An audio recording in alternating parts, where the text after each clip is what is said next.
Texas highways stretch for miles across empty land, but behind the silence lurks something far darker. Drivers whisper about shadowy figures walking the roadside, phantom headlights that appear in the mirror only to vanish, and voices on the CB radio that don't belong to anyone living. These aren't just stories. These are 20 creepiest highway tales that prove Texas roads are haunted. But before we start this terrifying ride, here's a warning. Most travelers make one mistake. They pass through without subscribing. And when they do, they miss the eeriest, most bone-chilling encounters that only the fearless dare to hear. Don't be one of them.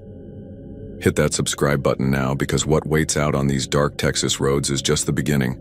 And once you've heard these stories, you'll never drive alone at night again. So, tell me, where are you watching from? And what time? Is it right now?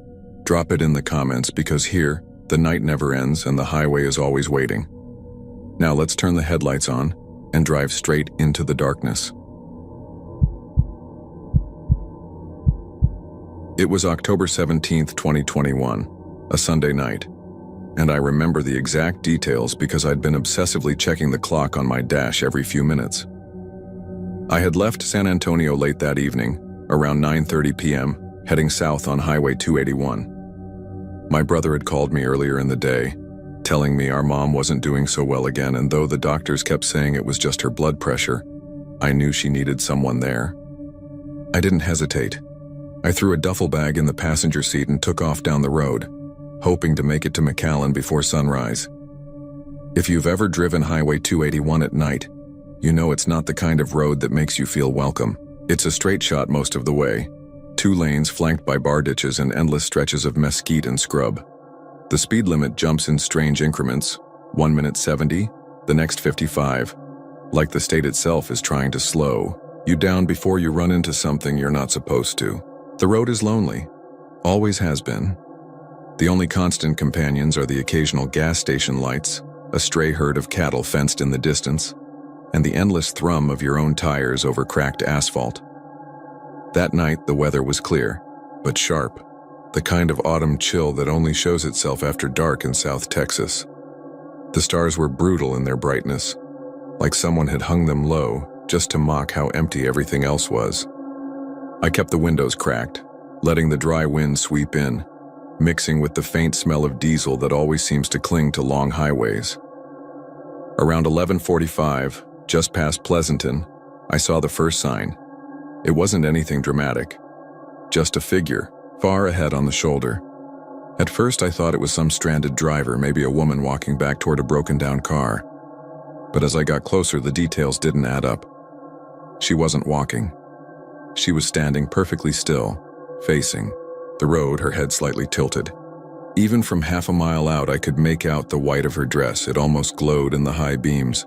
I slowed down, instincts telling me to be careful. You hear about things on this stretch, muggings, traps, people pretending to be stranded, to flag down help and then rob you blind. But there was no car, no hazard lights, no belongings scattered around her feet. Just her, a woman alone, dressed like she'd stepped out of a wedding reception gone wrong, strands of long dark hair covering most of her face. I pulled into the opposite lane as I passed, giving her a wide berth. My headlights swept over her just enough for me to notice the fabric of her dress was torn in places, dirty around the hem, like she'd been walking barefoot through gravel. Her arms hung limp at her sides, and though her head didn't turn, I swear I felt her eyes follow my truck. I drove on, heart picking up, trying to rationalize it. Maybe it was some local girl out for a dare. Maybe someone high, wandering from a party. Maybe just my mind playing tricks on me after too many hours on the road. But then I glanced in the rear view. She wasn't there. I don't mean she'd faded into the distance or stepped off into the brush. I mean the shoulder where she had been standing was empty, clean, like nothing had been there at all. I muttered to myself, "Don't start this shit," and cranked the radio up, static crackling, through the old speakers until it found some Tejano station barely coming in. It was enough to drown out my nerves, enough to make the road feel ordinary again. That illusion lasted about 20 minutes. I had just passed a cluster of rusted-out billboards, the kind that used to advertise fireworks and all-you-can-eat buffets. when something scraped across my passenger side window. A high, sharp sound like fingernails dragging across glass. I swore out loud and jerked the wheel slightly before correcting. Nothing was there. The mirror showed only the blur of mesquite and cactus rushing past. The window was still rolled halfway, down, and I tried to convince myself it was a branch, maybe a tumbleweed, even though there was nothing within arm's reach of the road. I didn't pull over. No way in hell was I stopping. Instead, I leaned over and cranked the window up, locking it tight. My knuckles were white on the steering wheel, and every mile marker felt like it took an hour to reach. By the time I hit Falfurrias, my nerves were frayed. I pulled into a Valero station, parked under the harsh white lights, and just sat there for a while, staring at my reflection in the windshield. My face looked pale, drawn, older somehow. I shook my head, telling myself I was just tired. I got a coffee inside, nodded at the cashier who didn't even look up from his phone, and forced myself back onto the highway. That was when things got worse. It was about 2:30 in the morning, traffic non-existent, the road stretching like a black ribbon ahead of me. I was humming to keep my mind occupied when I noticed the temperature inside the cab had dropped. Not just cool, cold. My breath fogged in front of me, and the windshield began to gather condensation on the inside. The smell hit me next, not strong, not overwhelming, but faint and sour, like damp earth and old flowers left too long in a vase. Funeral flowers. And then, without warning, the radio went dead. No static, no sound. Just silence. I glanced at the dash, and that's when I saw the movement. In the glass of the passenger side window, faint but clear, was a reflection that didn't belong to me. A pale face partially hidden by dark hair, tilted at an unnatural angle, lips moving though no sound came out. I slammed my fist against the window so hard my hand stung, and the reflection vanished. The glass was empty again, showing only the night. Jesus Christ, I whispered, my throat tight, pulse hammering. I didn't stop, I didn't even think about it. I pressed harder on the gas, desperate to put miles behind me, praying for the first glow of dawn. By the time I reached Edinburgh, the sky was beginning to pale at the edges, soft gray filtering in. The cold had lifted, the smell had gone, and the radio sputtered back to life mid-song like nothing had happened. I pulled into my brother's driveway at 5:47 a.m., exhausted, shaking, and trying to convince myself I'd hallucinated everything. He came out to meet me, yawning, asking if the drive was bad. I just said, yeah, long night, and left it at that. It wasn't until later when I was unloading my bag from the truck that I saw it. 3 long parallel scratches etched into the passenger side glass. Not deep, but unmistakable. Too high for brush, too deliberate for anything the road could have thrown at me. I ran my fingertips over them, cold dread filling my stomach. Truckers whisper about the woman in white on Highway 281. Some say she's a spirit of someone left for dead. Some say she's a warning, telling drivers to turn back before they reach whatever fate awaits them further down the road. Everyone agrees on one thing: she never shows up twice.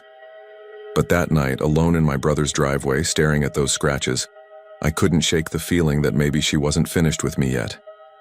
And to this day, whenever I drive, at night I keep glancing at that same window, half expecting to see her reflection waiting for me. Because deep down I know she wasn't trying to scare me off. She was trying to get in. It was late September 2019, the kind of evening that slips between seasons without anyone noticing. I had been driving north on I-35 after leaving my cousin's place in San Antonio, headed back to my small apartment in Austin.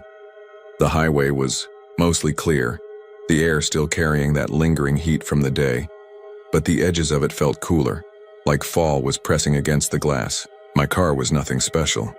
An old silver Camry with a radio that worked when it wanted to, but I kept it clean, and it never let me down. The time was just past midnight, closer to 12:30 a.m., and the road stretched on in that hypnotic way long drives at night tend to do.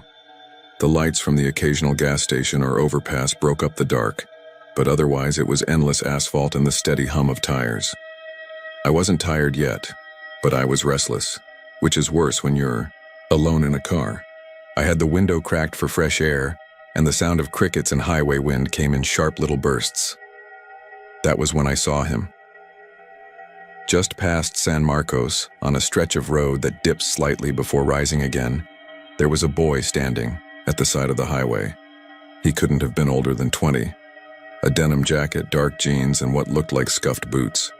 He had his thumb out, but it was low, almost uncertain, like he wasn't sure he really wanted to be picked up. I slowed down before I even thought about it. I know what people say about picking up hitchhikers, but the truth is it felt wrong not to stop. He looked too young and too out of place in the middle of the night. I pulled over onto the shoulder, flicking on my hazard lights. He walked up, quickly, like he'd been waiting specifically for me, and I noticed how quiet he was. His hair was a little too long, curling around his ears, and his face was pale in the glow of my headlights. "You need a ride?" I asked, leaning over to unlock the passenger door. "Yeah. Thank you, sir," he said, voice soft, almost formal. That "sir" caught me off guard. Nobody really talks like that anymore, not someone his age anyway. But he got in, sat down, and folded his hands in his lap like he was trying not to take up too much space. "Where you headed?" I asked, pulling back onto the highway. He hesitated just a second. "Just up the road a bit, by the cemetery." That wasn't exactly the answer I was expecting, but I nodded. There are a few small cemeteries along that stretch, the kind you only notice if you're looking, old ones tucked between patches of trees. For the next 10 minutes, he didn't say much. I tried small talk, asked if he was from around there, if he was going home, if he had family waiting. He gave short answers, polite but distant. Every now and then I glanced at him.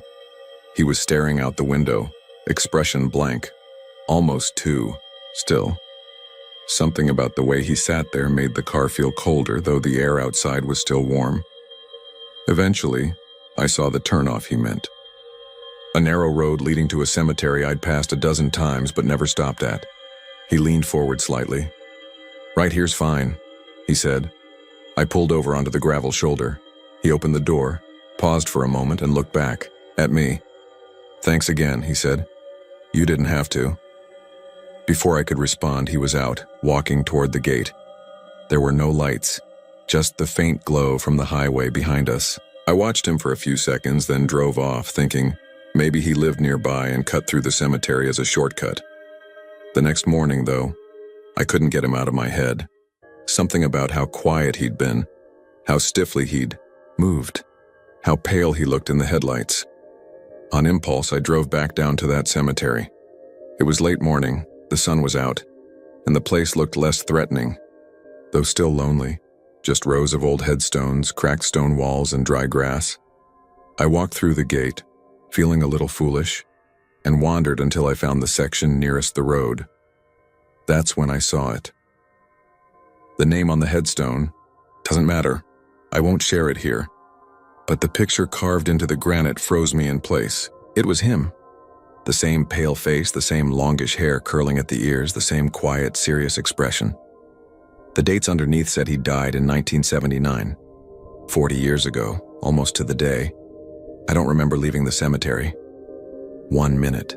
I was staring at the stone. The next, I was back in my car with the engine running, hands shaking on the steering wheel. I haven't taken I-35 at night since then.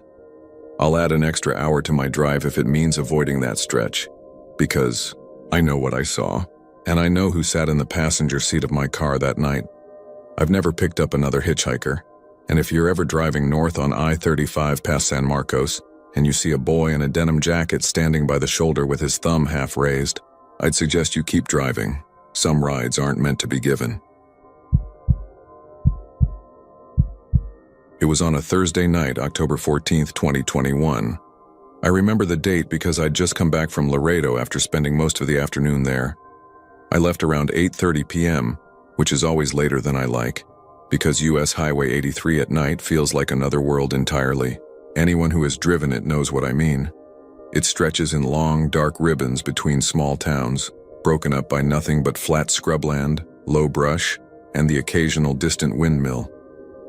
On moonless nights, it feels like a place cut off, from everything else.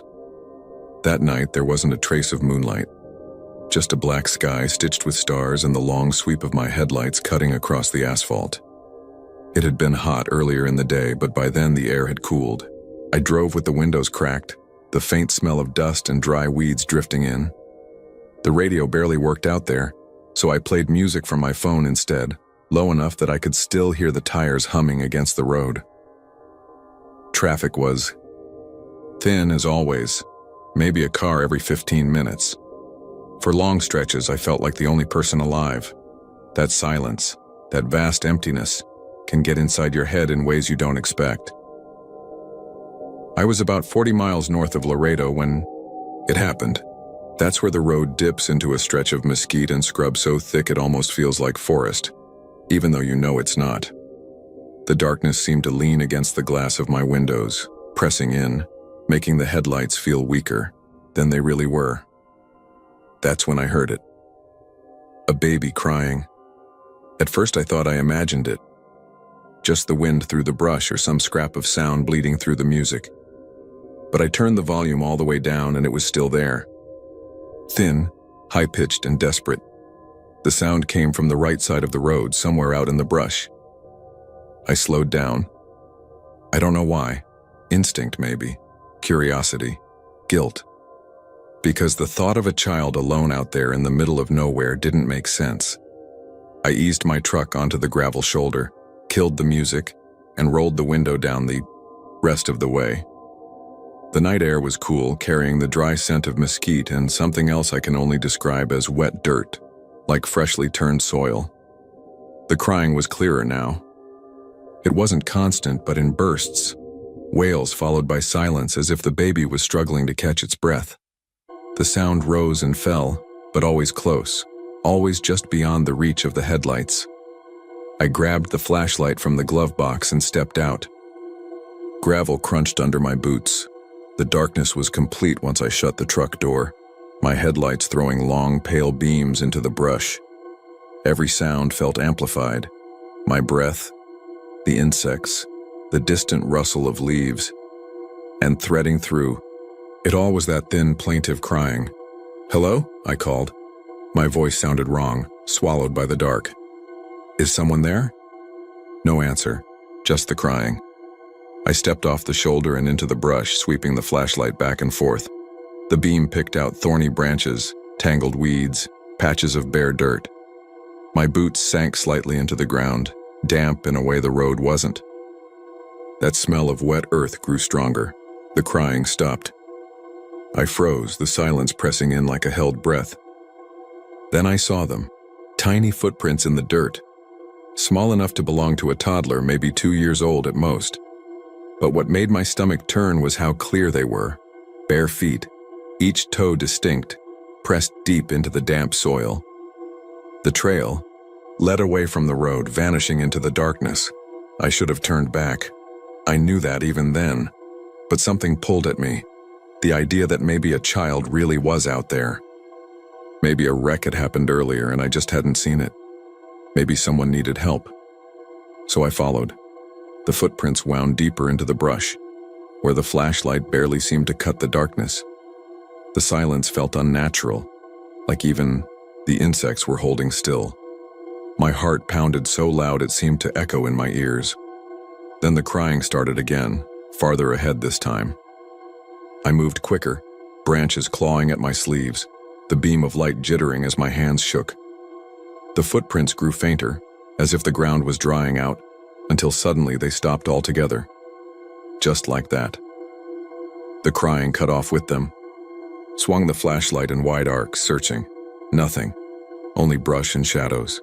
My throat was dry, my pulse hammering. Then I noticed something that made me stumble back. The last footprint, the one at the end of the trail, was deeper than the rest. Not like the child had stepped, but like they'd been pulled upward, pressed down by some unseen weight before being lifted. I don't remember deciding to run. I just remember bursting back through the brush, branches snapping against me, the flashlight beam shaking wildly as I fought my way toward the road. My truck's headlights were a pale island in the blackness, and I sprinted for them like my life depended on it. When I reached the truck, I yanked the door open and climbed inside, slamming the lock down with shaking hands. My chest heaved, sweat slick on my face despite the cool air. For a long moment I sat there gripping the steering wheel waiting for something, I don't know what. A sound, a figure, another cry. But nothing came. The brush was still. The night was silent again. I started the engine, shoved the truck into gear, and didn't stop until I saw the lights of Carrizo Springs. Even then, I pulled into a well-lit gas station and sat there under the fluorescents for half an hour, trying to convince myself it had just been my imagination. But here's the part that keeps me awake. The next morning, when I checked my truck, before heading out again, the passenger side door was smeared with small, muddy handprints. They were too high up to belong to any child that could have made those footprints, and they were on the inside of the glass. It was the night of October 14th, 2022, a Friday, and the desert air outside Marfa, Texas felt sharper than I expected. My car's dashboard thermometer said 47 degrees, but with the wind cutting across the highway, it felt colder. The sky was cloudless, a dome of black pierced with stars so sharp they looked carved into the night. I had left El Paso late in the afternoon, and by the time I reached the outskirts of Marfa, it was pushing 10 p.m. The roads were empty, just miles of scrubland and cactus stretching away into the dark. I had read plenty about the so-called Marfa lights before, but mostly in the way people talk about local folklore. I wasn't chasing ghosts or UFOs. I just wanted to stop and see for myself. Everyone told me the viewing platform east of town was the best spot. When I pulled into the gravel lot, there were 2 other cars parked, but no people. Maybe they had already given up for the night. The desert smelled faintly of dust and creosote, and the silence was so heavy that my ears rang. I leaned against my hood, breath steaming, and stared at the horizon where the Chinati Mountains hunched like black shadows. After a few minutes, I saw them. Tiny pinpricks of light hovering just above the horizon, moving in ways headlights shouldn't. One brightened to a sharp white glow, another dimmed until it vanished completely, then reappeared 20 feet away, in a blink. I remember whispering, "Okay, that's weird," under my breath, even though there was no one around to hear me. I stood there watching for what felt like an hour, but must have been closer to 20 minutes. Then something shifted.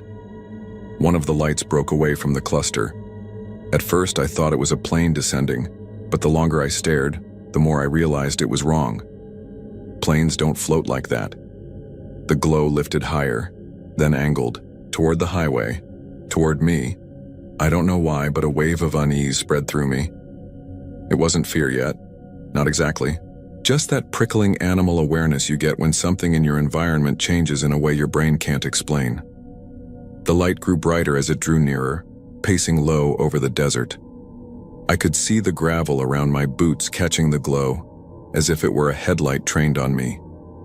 Except it wasn't a beam. It was a sphere of pale, steady light, like someone had taken a lantern and removed the handle and flame. I muttered, "All right, that's close enough," and started walking back to my car. My breath fogged the windshield when I slammed the door shut. For a second, I sat in silence with my hands on the steering wheel, debating whether I was about to laugh at myself or panic. Then something tapped the roof. Once, then again. A sharp metallic tink like knuckles on steel. I turned the key. The engine coughed to life, and I threw the car into drive, spitting gravel as I pulled back onto the highway. In the rear view, I expected to see the glow fade behind me. Instead, it followed. The light drifted along just above my car, perfectly pacing my speed. I hit 60, then 70, and it didn't fall behind. The radio crackled with static even though it had been clear before. My phone buzzed in the cup holder, and when I picked it up, the screen was dead. Just a faint gray glow instead of the home screen. I rolled down the window, half in anger, half in desperation, and shouted, "What do you want?" My voice whipped, away into the desert wind. For a heartbeat, I thought the light dimmed in response. That was when I heard it, my name, clear as someone sitting in the back seat, a whisper that seemed to come from above me. "Daniel." I nearly veered off the My throat closed and I kept driving faster, eyes burning with tears. I didn't dare look into the rearview mirror again, but I could still see the glow spilling across the asphalt ahead of me, stretching shadows of the road signs like reaching fingers. It followed me for 23 miles. I know because I counted the green highway markers obsessively, watching them flicker by in the glow.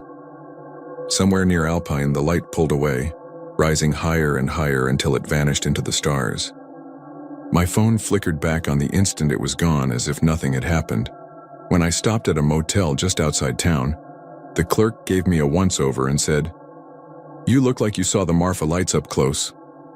I tried to laugh, but it came out shaky. "Something like that," I muttered.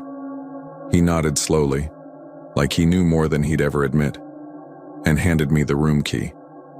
That night, I slept with the curtains drawn tight and the TV on, volume low. At around 3 a.m., I woke to the sound of someone whispering outside my window. I couldn't make out words, only the rhythm of a voice. My heart hammered as I lay there, holding my breath. The motel's neon sign buzzed faintly through the glass. Then the whisper rose just enough that I swear I heard my name again. I haven't been back to Marfa since. I don't talk about it much, not even with my family. But sometimes when I'm driving at night on empty highways, I'll catch a flicker of light in the mirrors where there shouldn't be one. And every time, I roll up the windows, keep my eyes forward, and pray I don't hear that voice again. It was Friday, November 18th, 2022, a little after 11 at night, and the temperature in Del Rio, Texas had dropped just enough to fog the windows of my car. I had been driving west along Route 90 for the past 2 hours, trying to get to Alpine before dawn. The forecast said clear skies, no storms, but the moonless night made the road ahead of me feel like it stretched into nothing. My headlights illuminated only about 50 yards of cracked asphalt before everything dissolved into black. There isn't much along Route 90 after you leave Del Rio. A gas station every 40 or 50 miles, sometimes a rusted billboard for a diner that's been closed a decade. I had stopped at the last gas station just before 11, filled up, grabbed a cup of coffee that tasted burnt, and asked the attendant how long until the next stop. He just shrugged and said, "Long enough. Don't fall asleep." Then he gave me this look like he wanted to say something else but thought better of it. That silence stuck with me. By midnight, the road was empty. No other cars, no trucks, just me and the hum of tires against pavement. Every so often, I'd glance into the rearview mirror, seeing nothing but the red glow of my taillight swallowed by the dark. My phone had lost service 30 minutes back. I was in that quiet stretch of the desert where even the radio gave up. Just static on every station. The first time I saw him, I thought it was my imagination. A tall figure on the shoulder of the road, standing perfectly still. He wore what looked like a black overcoat and a wide-brimmed hat that cast his head in shadow. I couldn't see his face, not even a hint of skin. Just the shape of him, motionless, like a mannequin someone had left there.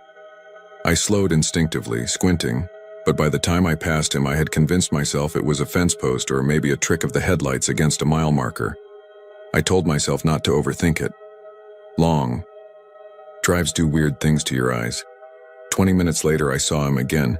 This time, he wasn't on the shoulder. He was closer to the edge of the asphalt, still perfectly upright, still with that hat pulled low. My stomach dropped because there was no way I should have seen him twice. Route 90 doesn't loop. It doesn't even have many turnoffs. I gripped the steering wheel tighter, forced my eyes forward, and told myself it had to be another hitchhiker. Maybe even the same one who had cut across a field somehow. But the desert doesn't make it easy to walk. Not out there. Cactus, barbed wire, miles of scrubland. My mouth had gone dry. I remember licking my lips, whispering, "Just keep driving. Don't stop." The third time I saw him, he was in the middle of the road. I had to slam the brakes, the tires screaming, on asphalt as the car fishtailed. The coffee cup tipped out of the holder, spilling onto the floor. My headlights locked on him. Tall, black hat, long coat.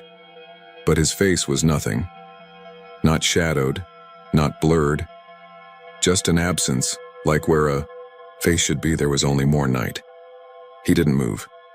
didn't flinch at my high beams burning into him. I swerved around him, the edge of my car missing him by inches, and when I glanced in the rearview mirror, the road behind me was empty. No man, no coat, just black. I drove for another 30 minutes before I let myself breathe normally again. My hands ached from how tightly I was holding the wheel. I started whispering nonsense just to hear a human voice. I remember saying things like, "You're fine. It's nothing. Just keep going." Almost there. My headlights caught nothing but desert brush, low fences, the occasional road sign riddled with bullet holes.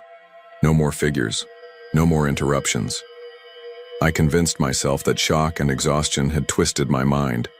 But then my radio, silent for hours, crackled. It wasn't music or a station. It was a voice. Male, low, muffled, like someone whispering through a wall. The words weren't clear, just the cadence of speech, something measured and deliberate. I turned the dial, desperate for static again, but no matter where I set it, the voice stayed. A moment later it laughed. Not loud but close, like someone chuckling in the passenger seat right beside me. My heart jumped so hard I nearly veered into the dirt. I didn't look. I couldn't. I just pressed the accelerator until the speedometer needle hovered at 90. Wind roared, the car rattled, and still the voice muttered on, steady and calm. Only when the faint lights of a small gas station appeared on the horizon did it cut out. Silence returned, heavy, absolute. I pulled into the lot and parked under the buzzing glow of a single fluorescent bulb. The place looked abandoned, windows, boarded doors chained, but the gas pumps were new, digital screens lit up, humming quietly. I stayed in the car, engine running, staring at the reflection of my own pale face in the glass. My hands were trembling. I didn't need fuel. I didn't need coffee. I just needed the illusion of company, of light, of being anywhere but that. Fruit. After 15 minutes, I forced myself back behind the wheel and merged onto Route 90 again. The air smelled like burned rubber and dust. My head ached. My body begged for sleep. But every time my eyelids sagged, I pictured that faceless man standing ahead of me, waiting, closer than before. The fear kept me awake. At 3:07 a.m., the clock on the dash flicked to a blank screen, just a black rectangle. The speedometer went dark. The headlights dimmed for half a second and then returned, weaker, like they were running on dying batteries. And then, faint in the glow of the beams, I saw him again. Standing in the middle of the road, hat low, shoulders square, blocking my way. I swerved hard, wheels catching gravel, the car jolting into the ditch. I threw my hands over my head, bracing for impact, but the car just slid to a stop. When I lifted my face, the road was empty. I sat there for a long time. Engine, humming, the desert pressing in on all sides. I didn't climb out. I didn't try to push the car back up. I stayed locked in place until the sun began to rise, pale orange light spilling over the scrubland. Only then did I creep back onto the road, heart hammering, eyes scanning every mile. I made it to Alpine just after 8 in the morning. I parked in front of the motel, left the keys in the ignition, and staggered into the room they gave me without saying a word. I've told myself 100 times that I was tired, that my mind invented him, that the desert plays tricks on the gyao, eyes when you're alone too long. But every time I think of that laugh in the passenger seat, of the way the radio carried a voice when it shouldn't have, my chest goes cold. I keep remembering something the gas station attendant said before I left Del Rio. He told me not to fall asleep. Then he paused, like he almost said more. I think he wanted to warn me about the man in the black hat and what happens if you see him a 4th time. It was July 12, 2019 when this happened, and I know the exact date because I had written it in a notebook that I used to keep track of long drives. I live in Austin, Texas, and that weekend I was driving out toward El Paso to meet a friend who had just moved there for work. I left in the late afternoon around 4 p.m. with the idea of pushing through into the night and getting a cheap motel along the way. The weather was brutally hot, the kind of Texas heat that makes the air shimmer above the road.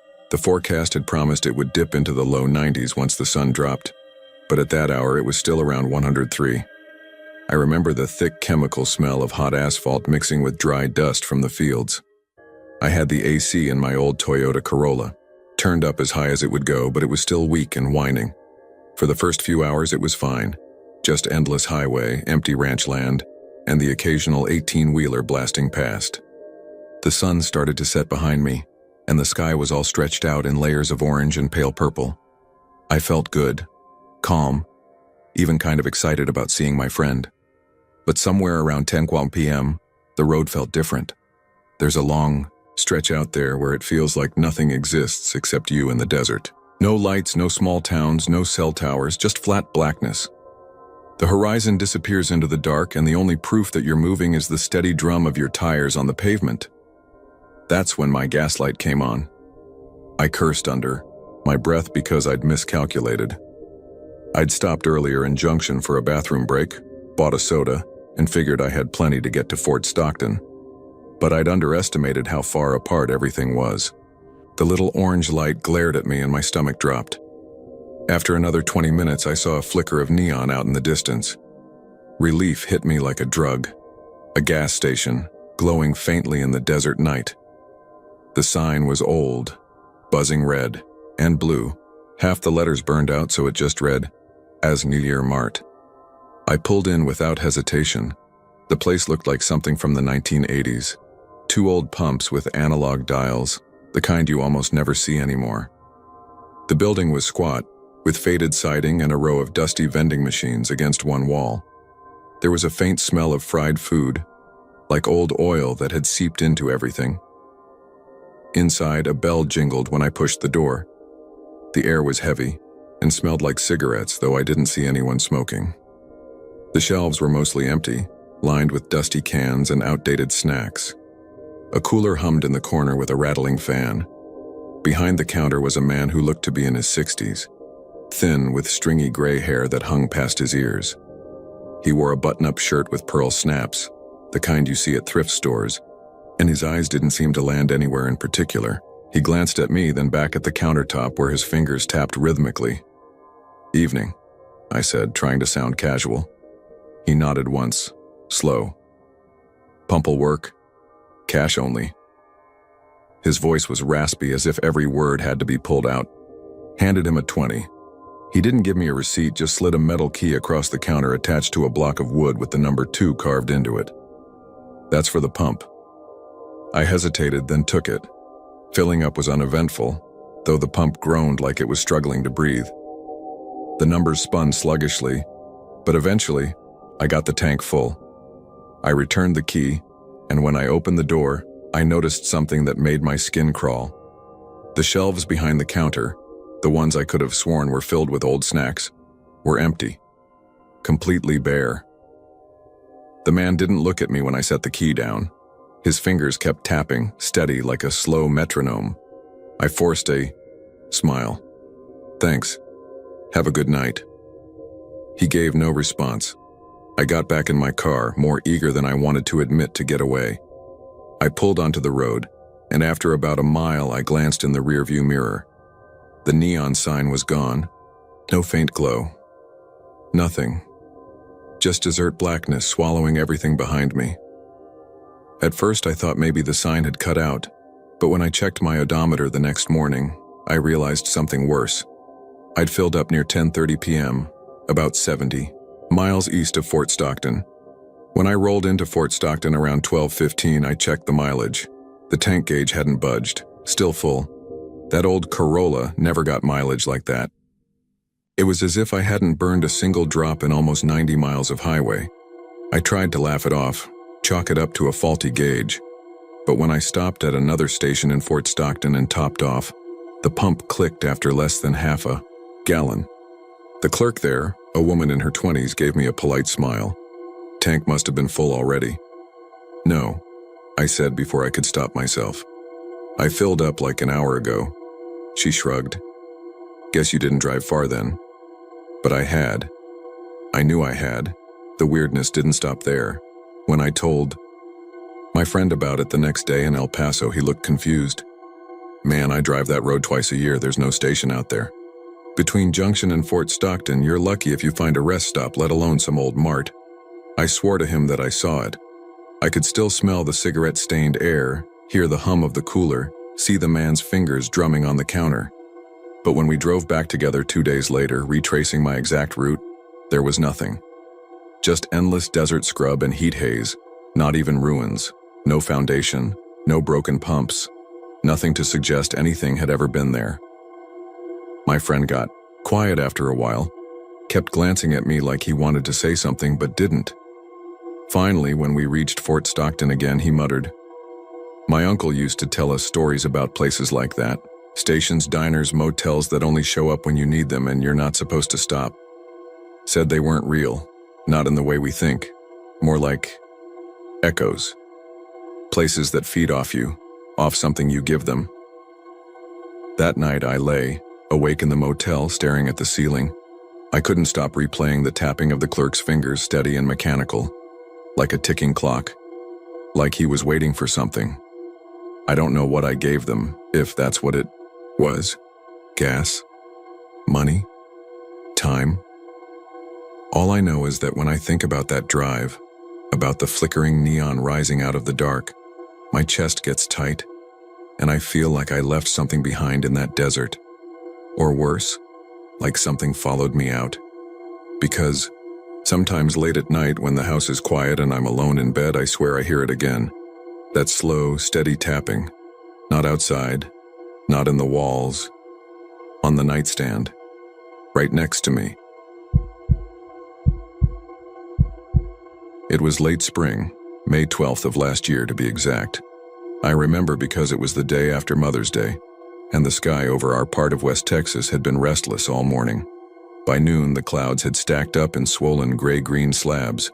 The air was too still, and the kind of humidity that doesn't belong in the desert pressed down on everything. I'd lived out here my whole life, about 10 miles east of La Mesa, working the land my grandfather cleared back in the 40s. I knew what storm weather felt like, and this was different. The local radio had been running tornado watches since mid-morning, and you could hear the nervous edge in the meteorologist's voice when he repeated the updates. Unstable air mass and rotation spotted near Midland. Conditions favorable for tornadic activity. He said activity like it was a school event, but anyone around here knows you don't joke with spring storms. I spent the afternoon tying down equipment, moving cattle closer to the northern fence line and checking on the generator just in case. By 3 o'clock, the air had that smell, like wet dirt and ozone, sharp enough that every breath prickled your sinuses. I was walking the rows when I heard it first, a low, drawn-out moan rolling in from the south. At first, I thought it was just the wind in the cottonwood shelter belt, but then it deepened and the ground beneath me seemed to carry the vibration. That's when I saw the line of dust spiraling up, too far off to make out the details, but close enough that my stomach tightened. I should have gone inside, but you know how it is. You watch, you measure, you wait until you're sure. Tornadoes are fickle. They touch down, skip, rise again. Sometimes they're all bark and no bite. But this one was moving strange. The funnel wasn't clean or sharp. It looked ragged, as if something inside it was tearing itself apart. By 4, the sirens started wailing from town, faint over the flat fields, and I headed in. My wife, Claire, had already pulled the kids into the storm cellar. I stayed up top a moment longer, watching from the porch as the sky boiled into layers of charcoal and bruised purple. The funnel cloud thickened, dipped, and began dragging itself north just west of our property. And that's when I noticed it. Faces. I know how it sounds, believe me. But I swear to you, as clear as I see the keyboard in front of me now, there were faces writhing in that funnel. Not like shapes your mind tries to make out in clouds. No. These were pale, distorted, screaming faces, hundreds of them stacked and spinning, mouths open in silent agony. I could see the teeth, the whites of their eyes, hair whipping like seaweed. Some of them looked swollen, some burned, some too familiar for comfort, though I couldn't place from where. I couldn't move. My throat locked up and my legs just buckled me down onto the porch steps. The roar of the storm drowned out everything, but I could feel those faces screaming, could feel the air pulling at me as if it wanted me to join them. Claire shouted my name from the cellar hatch, and that broke whatever hold it had. I ran down, slammed the door shut, and for the next 20 minutes we sat underground listening to the freight train sound tearing across the fields. At one point, something slammed against the cellar doors, hard enough that dust rained down on us. My youngest started crying and Claire just kept rocking her, whispering. I held the flashlight so tight my knuckles hurt. When the sound finally faded, we waited another half hour before climbing out.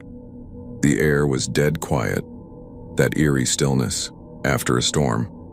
Our barn was gone, nothing but splinters scattered across the field. Half the roof was torn off the house, the cattle were scattered, bawling in panic. And out toward the western fence line, the ground was scoured bare, a wide path of dirt stripped down to clay where the funnel had passed. I thought maybe I'd imagined it, the faces. Shock does things to you. But then old Hank Lawson, who farms 3 miles south, stopped by the next morning. He looked haggard like he hadn't slept, and when he saw me, he said, "You saw it too, didn't you?" I played dumb. Saw what? He just shook his head, eyes wet. The people in the wind. God help us. Since then, storms haven't felt the same. Even when it's just a dust devil on the horizon, I swear I catch glimpses. A mouth yawning wide, a pair of eyes stretched in terror, all swept into the spinning air.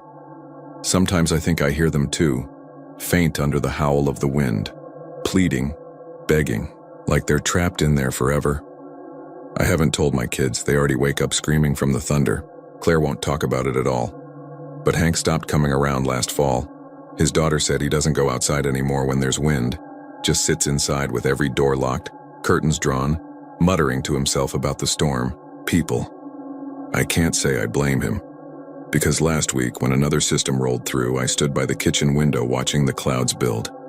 Just before the funnel lifted back into the sky, I swear I recognized a face, not some stranger, not a trick of light, it was my brother's. He's been dead 6 years and he was screaming.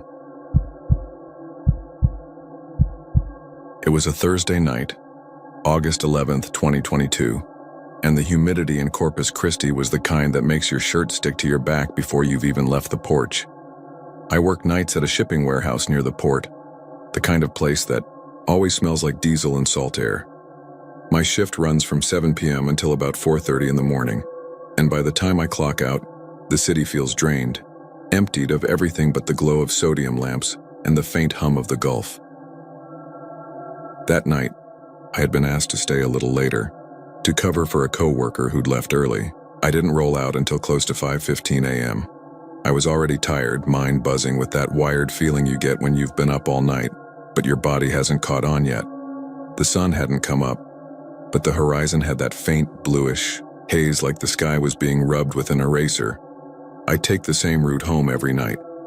I live just off South Staples, but I always cut through Leopard Street because it's quicker at that hour, and then down a long stretch near the refineries. The area feels deserted after dark. Rows of old chain-link fencing, empty lots, warehouses with busted windows, and the occasional stray dog skittering out of sight.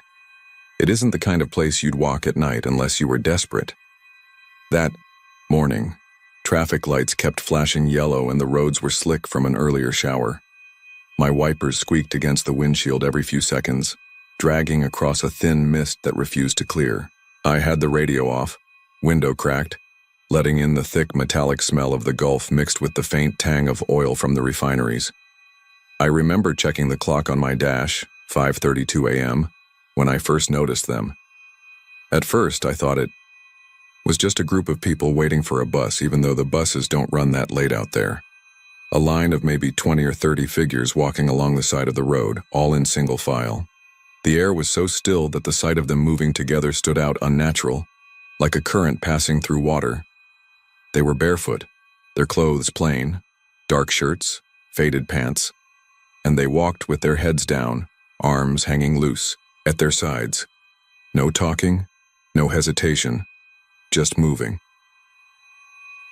I slowed my truck as I passed, my headlights sweeping over them. Their skin looked pale, washed out under the orange glow of the lamps, though it was hard to tell in the half-light. Every one of them kept their eyes down as if they were studying the cracks in the asphalt. The strangest part was the sound, or rather, the lack of it. I expected to hear the shuffle of feet, the scrape of skin on pavement, but as I rolled past with my window open, there was nothing. Just silence, broken only by the faint hiss of my own tires. I drove another 100 feet before my mind caught up with what I'd seen. Something about the whole thing felt wrong in a way I couldn't put words to. I pulled over, heart thudding in my chest, and fumbled for my phone.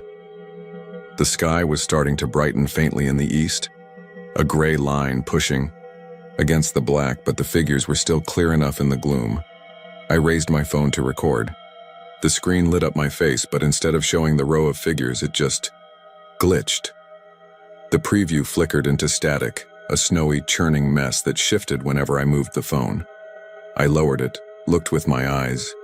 They were there, clear as day. I raised it again, static. I tried taking a photo, but when I checked the gallery, it was just a black rectangle, like nothing had been there at all. My throat felt dry. I debated pulling away, but something made me stay. Maybe it was curiosity, maybe that stubborn urge to prove to myself I wasn't hallucinating after a long shift. Then one of them stopped.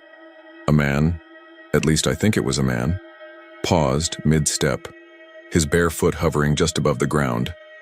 His head turned slowly, not lifting, not looking at me exactly, but pivoting in my direction like a compass needle swinging north. The line behind him kept moving, flowing past as if he weren't there, but he stayed rooted in place. His chin lifted just enough that I caught the glint of his eyes in my headlights. They weren't right. There was no color, no whites, no pupils. Just a flat, silvery sheen, like the reflection you see when light hits a pool of water at night. Slammed my truck into drive and tore out of there, tires skidding on the wet pavement. My heart hammered against my ribs, my hands slick on the steering wheel. In the rearview mirror, the line of figures had dissolved back into the dark, indistinct as smoke. The road behind me was empty. I didn't breathe easy until I pulled into my driveway, the sun just starting to break over the horizon.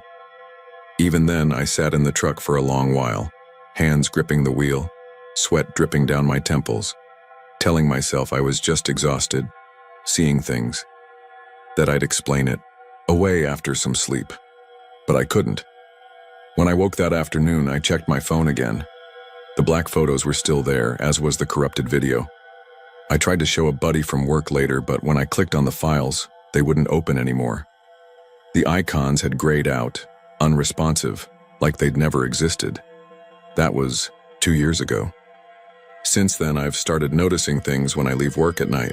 Not every time, not even most times, but enough that I dread that drive home. A shadow moving where it shouldn't. The faint impression of feet scuffing across wet asphalt when the road is otherwise empty. A smell, faint but sharp, like damp, stone and rust, seeping through the vents of my truck. One night, about 6 months back, I passed the same stretch of road and saw a single figure standing under the lamplight. Not moving, not walking, just standing, head bowed, waiting.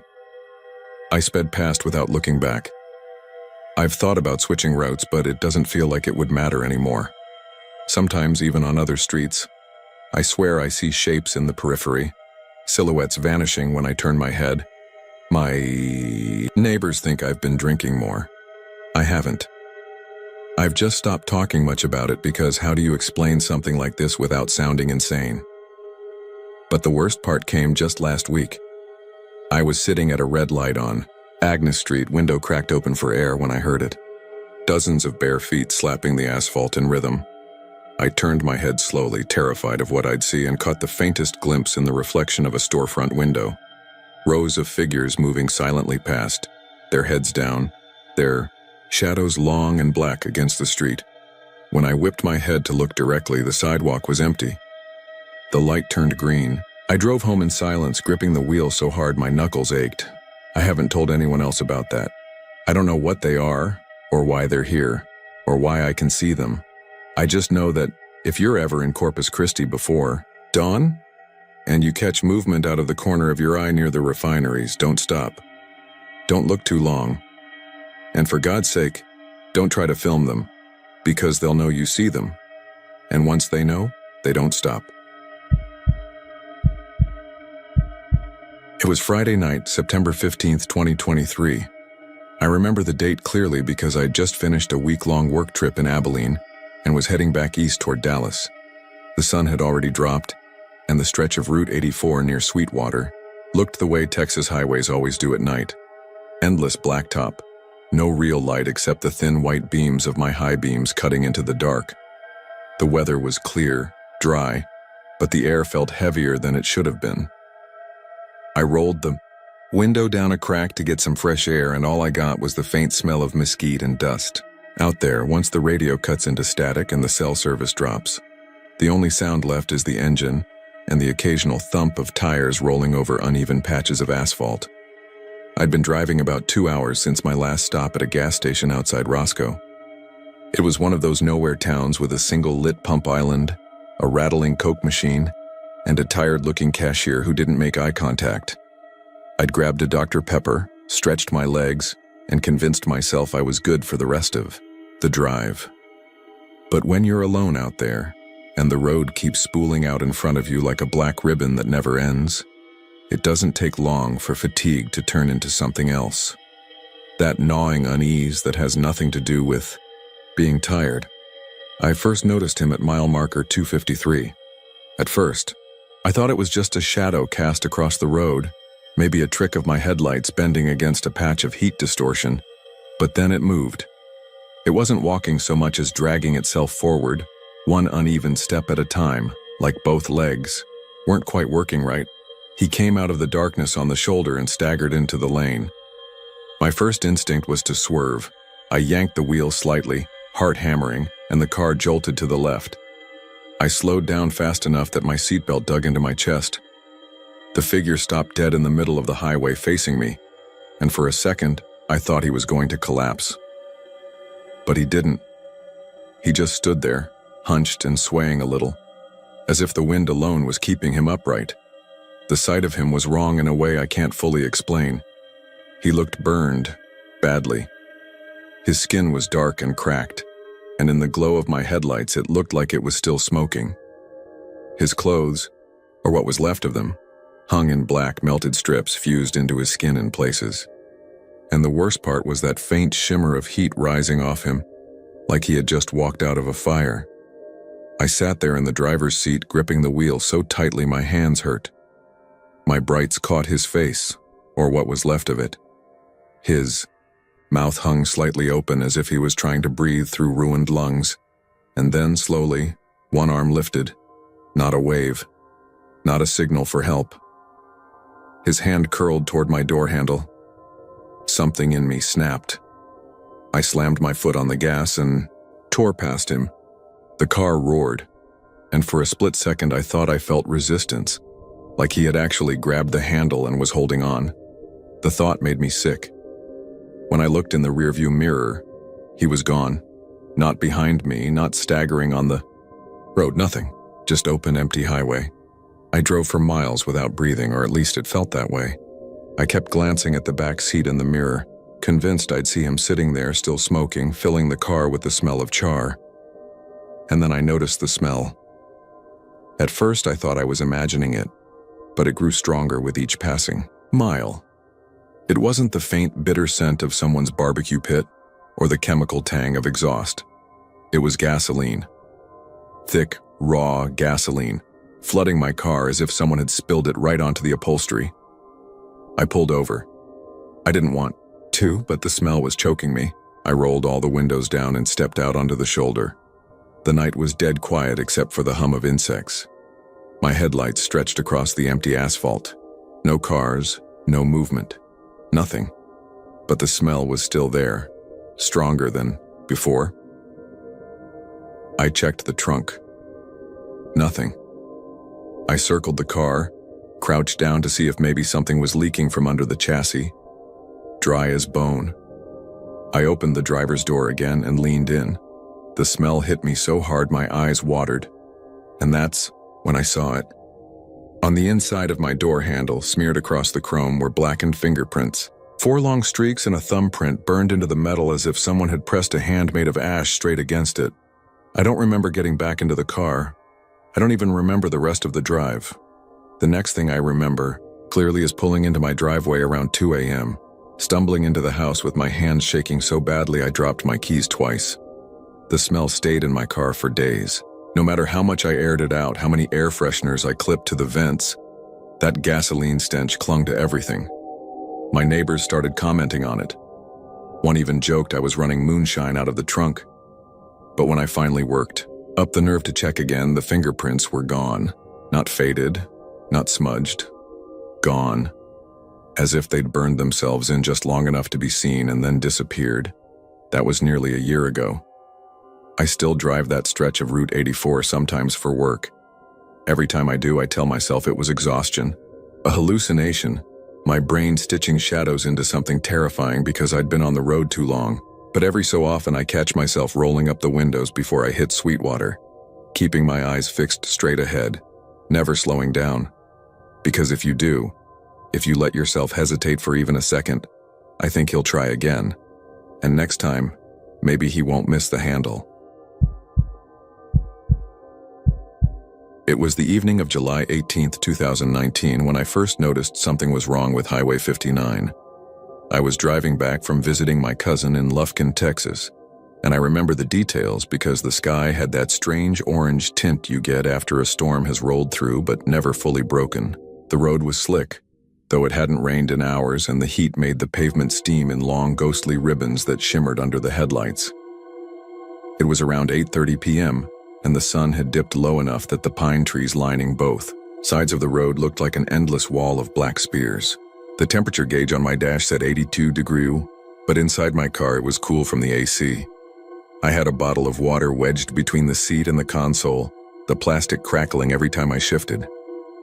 Music was playing low, an old playlist I kept on shuffle, mostly 90s alternative stuff, and everything about that drive should have felt routine. Highway 59 is long, flat, and monotonous, the kind of road where the exits stretch out far between gas stations and the trees never seem to thin. I'd driven it dozens of times before. That night, though, something felt subtly off. At first, it was nothing more than a faint sense of repetition, like déjà vu except stretched. I'd see a tall pine that curved oddly over the road, its siu, trunk bending out and then back in like a bow, and then a few minutes later I'd swear I saw it again. I brushed it off, telling myself I was just tired. My phone buzzed with a text from my mom asking when I'd be back, and I told her before 10. That answer seemed safe enough. I remember setting the phone back in the cup holder and glancing at the gas gauge. Just over a quarter tank. Plenty, but by 9:15 I realized something wasn't right. My dashboard clock ticked forward normally, but outside the world felt stalled. The traffic I expected, especially trucks that usually thunder down that stretch at night, was absent. I hadn't seen headlights behind me or taillights ahead in at least half an hour. Just my car, the pines, and the humming blacktop. The scenery began to double back in ways I couldn't ignore. First the bent pine, then a green highway sign with white reflective letters, Exit 427A. I noted it, thinking maybe I should get off, soon grab some coffee at a gas station. But when another sign appeared 20 minutes later, it said, Exit 427A again. Exact same font, same angle of bullet holes pocking the metal. I remember leaning forward over the wheel, whispering to myself, no way, no way. The gas gauge had slipped to 1/8 of a tank. That's when the panic really set in. It didn't make sense. I hadn't been driving long enough to burn through that much fuel. I tapped the glass as if the needle might jump back up, but it stayed, trembling just above empty. The silence pressed down. No insects, no rustling in the trees, nothing but the hum of my tires and the occasional squeak of the wipers across dry glass when I nervously flicked them on. Around 9:40 I tried the radio. All I got was static no matter which station I turned to. Even the ones that should have been strong and local like Key Tex didn't come through. Just that flat hissing sound that seemed to fill every corner of the car. I muttered a prayer then, not out of piety but instinct. God, please just let me get home. I swear to you, the moment the words left my mouth, something shifted. The mighty air smelled different, fresher like wet leaves, and I saw lights flicker up ahead through the trees. Relief shot through me so hard I nearly cried. I pressed harder on the gas, Even though the needle hovered at empty, the lights turned out to be from a vehicle, but not one on the road. It was off to the side, half hidden by the brush. As I slowed, my headlights swept over a wrecked car, angled down into the ditch. The hood was crumpled against a tree, windshield spiderwebbed with cracks. And here's the detail that has never stopped gnawing at me. It was the same make, model, and color as mine. A black 2006 Honda Accord. Same dent in the rear passenger door. Same faded sticker in the window. It looked exactly like my car, but rusted, as if it had been sitting there for years. I pulled over without thinking, gravel crunching under my tires. My hands were shaking as I killed the engine, because part of me needed to prove it wasn't what I thought. I stepped out into air that felt colder than it should have, like stepping into a freezer, and the cicadas finally started buzzing again, a harsh mechanical chorus. When I reached the wreck, the smell hit me, rot and gasoline, sharp enough to sting the back of my throat. I covered my mouth and leaned closer. The driver's door hung open and the interior looked blackened, charred in places. My stomach lurched when I spotted a shape slumped behind the wheel. I didn't need to look long. I already knew. It was me. Not whole, not alive, but enough that recognition punched straight through my chest. Same haircut, same shirt I was wearing right then. Same watch glinting faintly on the burned wrist. I stumbled back, gagging, nearly slipping in the wet grass. My first thought was to run, get in my car and drive, but when I spun around, the road behind me looked wrong. The trees were too close, leaning inward as if they'd grown closer while I was distracted. The asphalt stretched long and black and empty, swallowing the last of the twilight. I ran anyway, dove back into my Honda, slammed the lock, and twisted the key until the engine coughed to life. The gas needle was pinned below empty now, but the car lurched forward when I pressed the pedal. My headlights barely pierced the thickening dark, and I just kept driving, whispering prayers, half sobs. Please, please, please. At some point, whether 5 minutes or an hour later, I blinked and the world outside had changed. The trees thinned, and a glowing sign for a Shell station appeared ahead. My phone buzzed again, another text from my mom. Where are you? Getting worried. When I pulled into the station, the lights seemed too bright, too normal, and I sat there shaking, gripping the wheel. My gas tank read full again. The time on my dash said 8:47 p.m., earlier than when all this began. I never told anyone in my family the full story, just said I'd gotten tired and stopped for a break. But I avoid Highway 59 now. I take the long way, even if it adds hours. Sometimes I think about the wreck, about the figure slumped in the driver's seat, about whether I left him, left myself, back there in that loop. And every so often, when I drive at night, I swear, I catch a glimpse of a black Accord in my rear view, trailing just far enough back that I can't make out the driver's face. But I know it's mine, and I know it's waiting. I want to share something that happened to me and my family on a road trip through Texas. I don't really care if anyone believes me. I just need to write it down, because I can't sleep right anymore. Every time the house creaks, every time I hear something touch the glass of a window, I feel like it's starting again. It was July 18th, 2017, a Tuesday. We were driving west on I-10, somewhere between San Antonio and Fort Stockton. The weather was brutal, triple digits in the daytime, the asphalt so hot you could see it blurring in waves up ahead. By nightfall it cooled down, but only barely. That kind of desert heat clings to everything. The car seats radiated warmth long after the sun disappeared, and when you opened the doors it smelled like baked plastic and dust. My wife Claire and I were in the front. Our daughter Emily, 7 years old at the time, was asleep in the back, wrapped in a light blanket despite the heat. We'd been on the road all day, trading off driving. We were pushing hard because we wanted to reach Phoenix by the following afternoon. But after midnight, I started to feel the exhaustion hit me like a weight pressing down. My eyes burned and my neck hurt from trying to keep my head up. Claire pointed out a sign for a rest stop about 5 miles ahead. "Pull in there," she said. "We'll just close our eyes for a couple of hours." I didn't argue. The rest stop wasn't much to look at, just a dim lot with maybe 8 or 9 spaces, a single low building with bathrooms and a couple of vending machines glowing faintly under yellow floodlights. The concrete picnic tables were cracked, the trash cans overflowing. We were the only car there.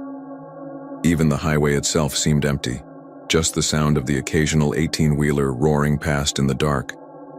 I parked in the far corner, away from the building. Claire reclined her seat and pulled her sweater over her face. I locked the doors, cracked my window a couple of inches for air, and tried to settle in. Emily shifted around in the back but stayed asleep. I don't know how long I was out before the sound woke me. 3 sharp knocks on the driver's side window. Not a scrape, not a tap from a branch or a pebble kicked up. Knocks. Deliberate. I sat up so fast my neck cricked. My hand went straight for the lock, making sure it was down. My heart thudded hard, in my chest, but when I looked outside there was nothing. The lot was empty. The lights from the building didn't reach our car. Out there in the corner the shadow seemed heavier, like a curtain drawn against the glow. I squinted, waiting for my eyes to adjust, but all I could make out was the outline of the trash cans, the pale shimmer of the picnic tables. "Babe?" Claire's voice was muffled.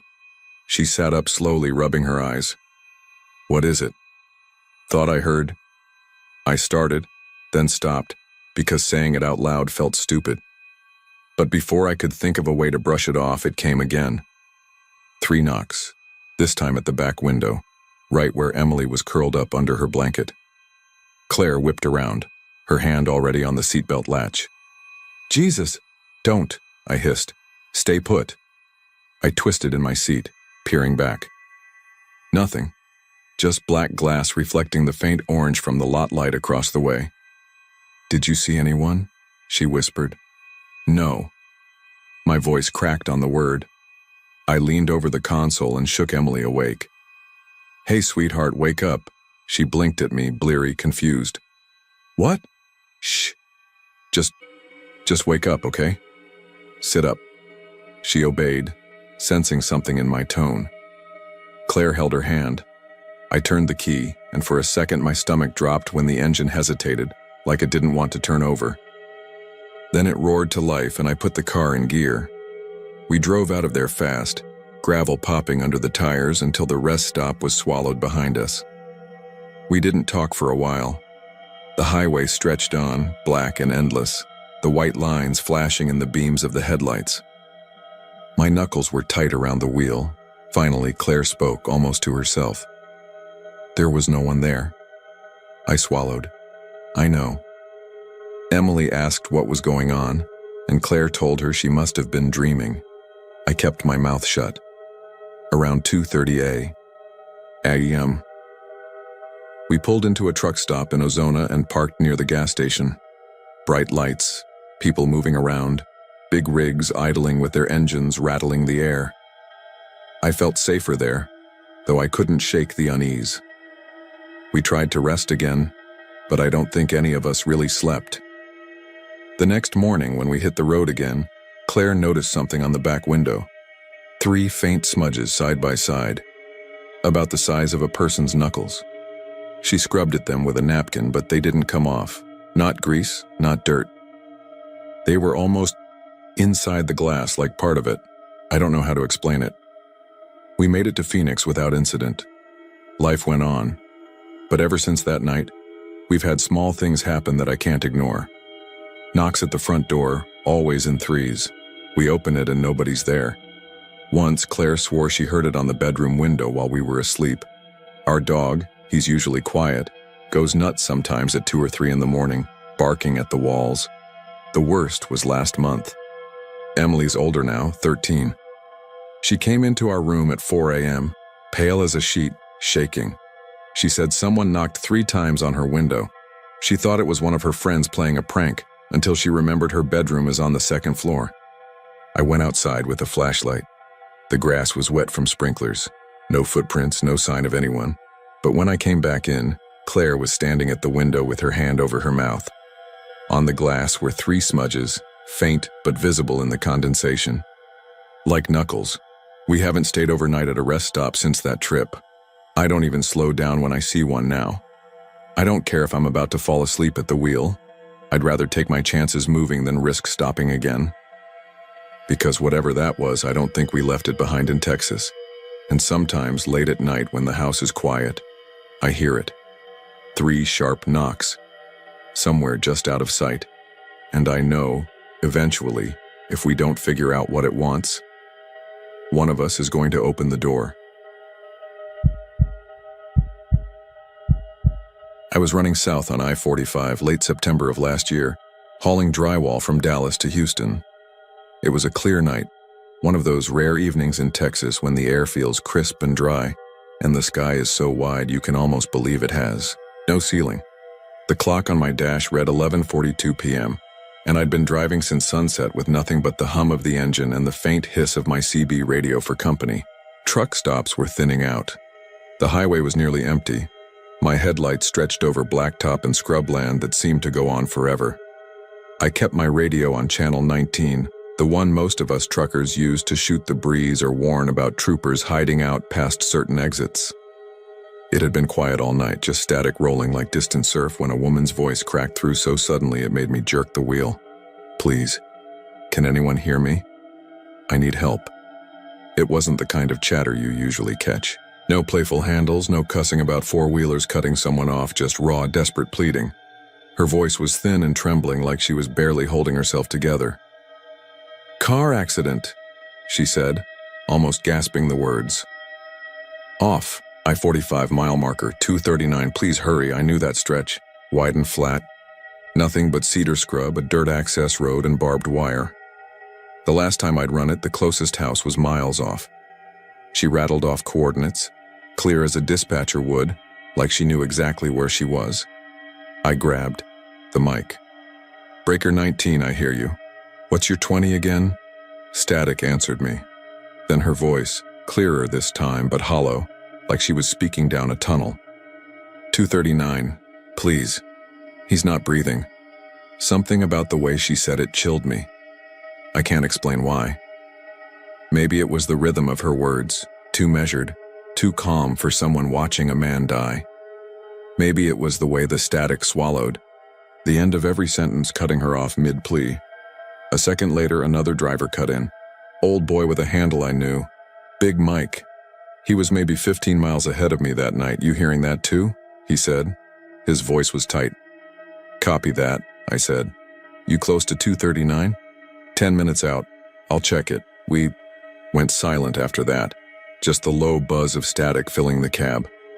I watched the mile markers tick by in the glow of my headlights. 220, 225. By the time I hit 230, I had a knot in my stomach I couldn't explain. Then Mike came back on. "Ain't nothing here," he said. His tone was wrong, flat, strained. "Pulled over, checked both sides. No wreck, no tire tracks off. The shoulder. Just dead grass and barbed wire." "Maybe she gave the wrong marker," I offered, though my throat was dry. "Maybe," he said. Long pause. Then, "But there's skid marks, fresh ones. Look like they cut across the asphalt right toward the ditch. Problem is, there ain't no ditch, just flat ground." Silence fell between us. The CB hissed, alive with static. Then, her voice came back softer this time, almost whispering. "Please. 239. Please hurry." I swear to God, the hairs rose on my arms. Mike didn't answer. Neither did I. I reached for the dial to turn the CB off, but stopped halfway. I couldn't.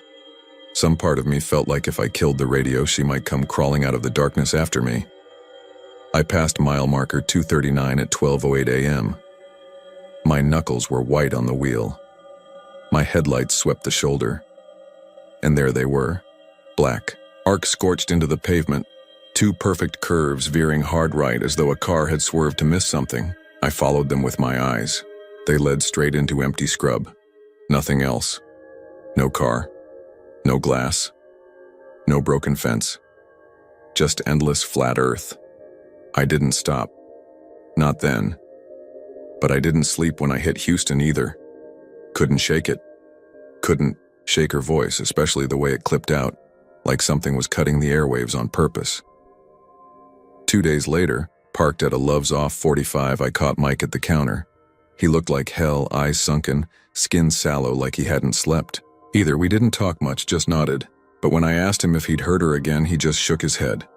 Then he leaned close, lowered his voice. "I went back day after," he said. "Broad daylight. Parked right there. Walked the whole stretch. You know what I found?" I shook my head. He rubbed his jaw, glanced around like he didn't want anyone overhearing. "Found a cross. Wooden one. White paint. Looked old, weather cracked. But the ground around it, fresh dirt, like it had just been dug. And no name on it, just blank." I wanted to ask him if he was pulling my leg, but the look in his eyes told me he wasn't. That was 3 months ago. Since then, I've heard her voice twice more. Always the same words, the same mile marker. Sometimes stronger, sometimes faint.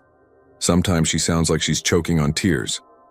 Last week, she whispered my handle, and 2 nights ago, heading south again, I saw something new. Right past 239, just beyond my headlights, there was a shape on the shoulder. A woman, standing still, facing the highway. Pale dress, hair hanging over her shoulders. I blinked, and she was gone. But the skid marks? They looked darker, fresher, like someone else had slammed on their brakes just hours before. I don't key up anymore when she calls.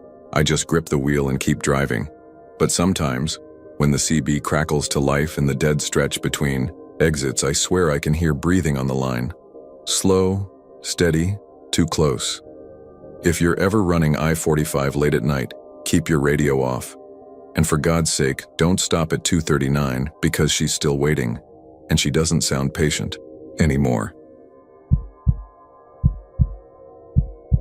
It was late October of 2017, a Sunday afternoon that had slipped into one of those pale, washed-out evenings where the sky never really turns dark, so much as it just fades into gray. I remember it with an absurd amount of detail because I kept telling myself to hold on to each little piece as if remembering every moment might make it less surreal. It was around 5:30 p.m. The sun had already dropped behind the line of trees, and the air carried that thin bite of approaching winter. I had been driving home from my parents' house in rural Pennsylvania, a trip I'd made hundreds of times, and on a whim I decided to take a different route. Not a shortcut, not even really faster, just one of those impulsive choices you make when you think you know the back roads well enough. The road narrowed quickly after I turned off the main highway. The pavement was cracked, the kind that has grass pushing through it in jagged green seams. It was lined with forest on either side, the kind of thick woods where the branches weave together into a roof and you can barely see the sky through it. A mile or so in, the smell changed, damp, earthy, like wet leaves and rot. It reminded me of being a kid again, following my dad into the woods during hunting season, that raw, organic smell that sticks to your clothes. At first, everything was fine.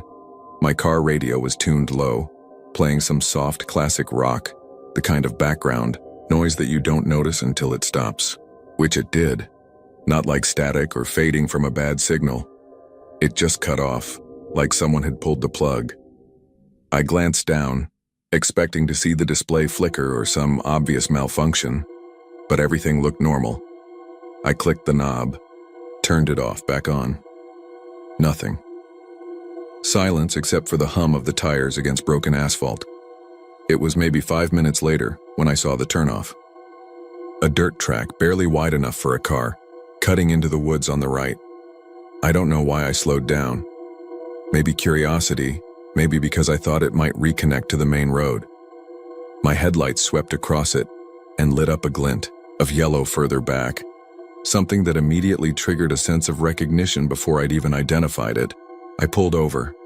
The engine idled unevenly like it didn't want to be there any more than I did. The yellow shape was unmistakable once my eyes adjusted.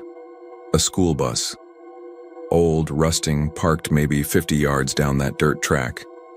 Its paint had dulled to a dirty mustard color, streaked with rust like tears down its sides.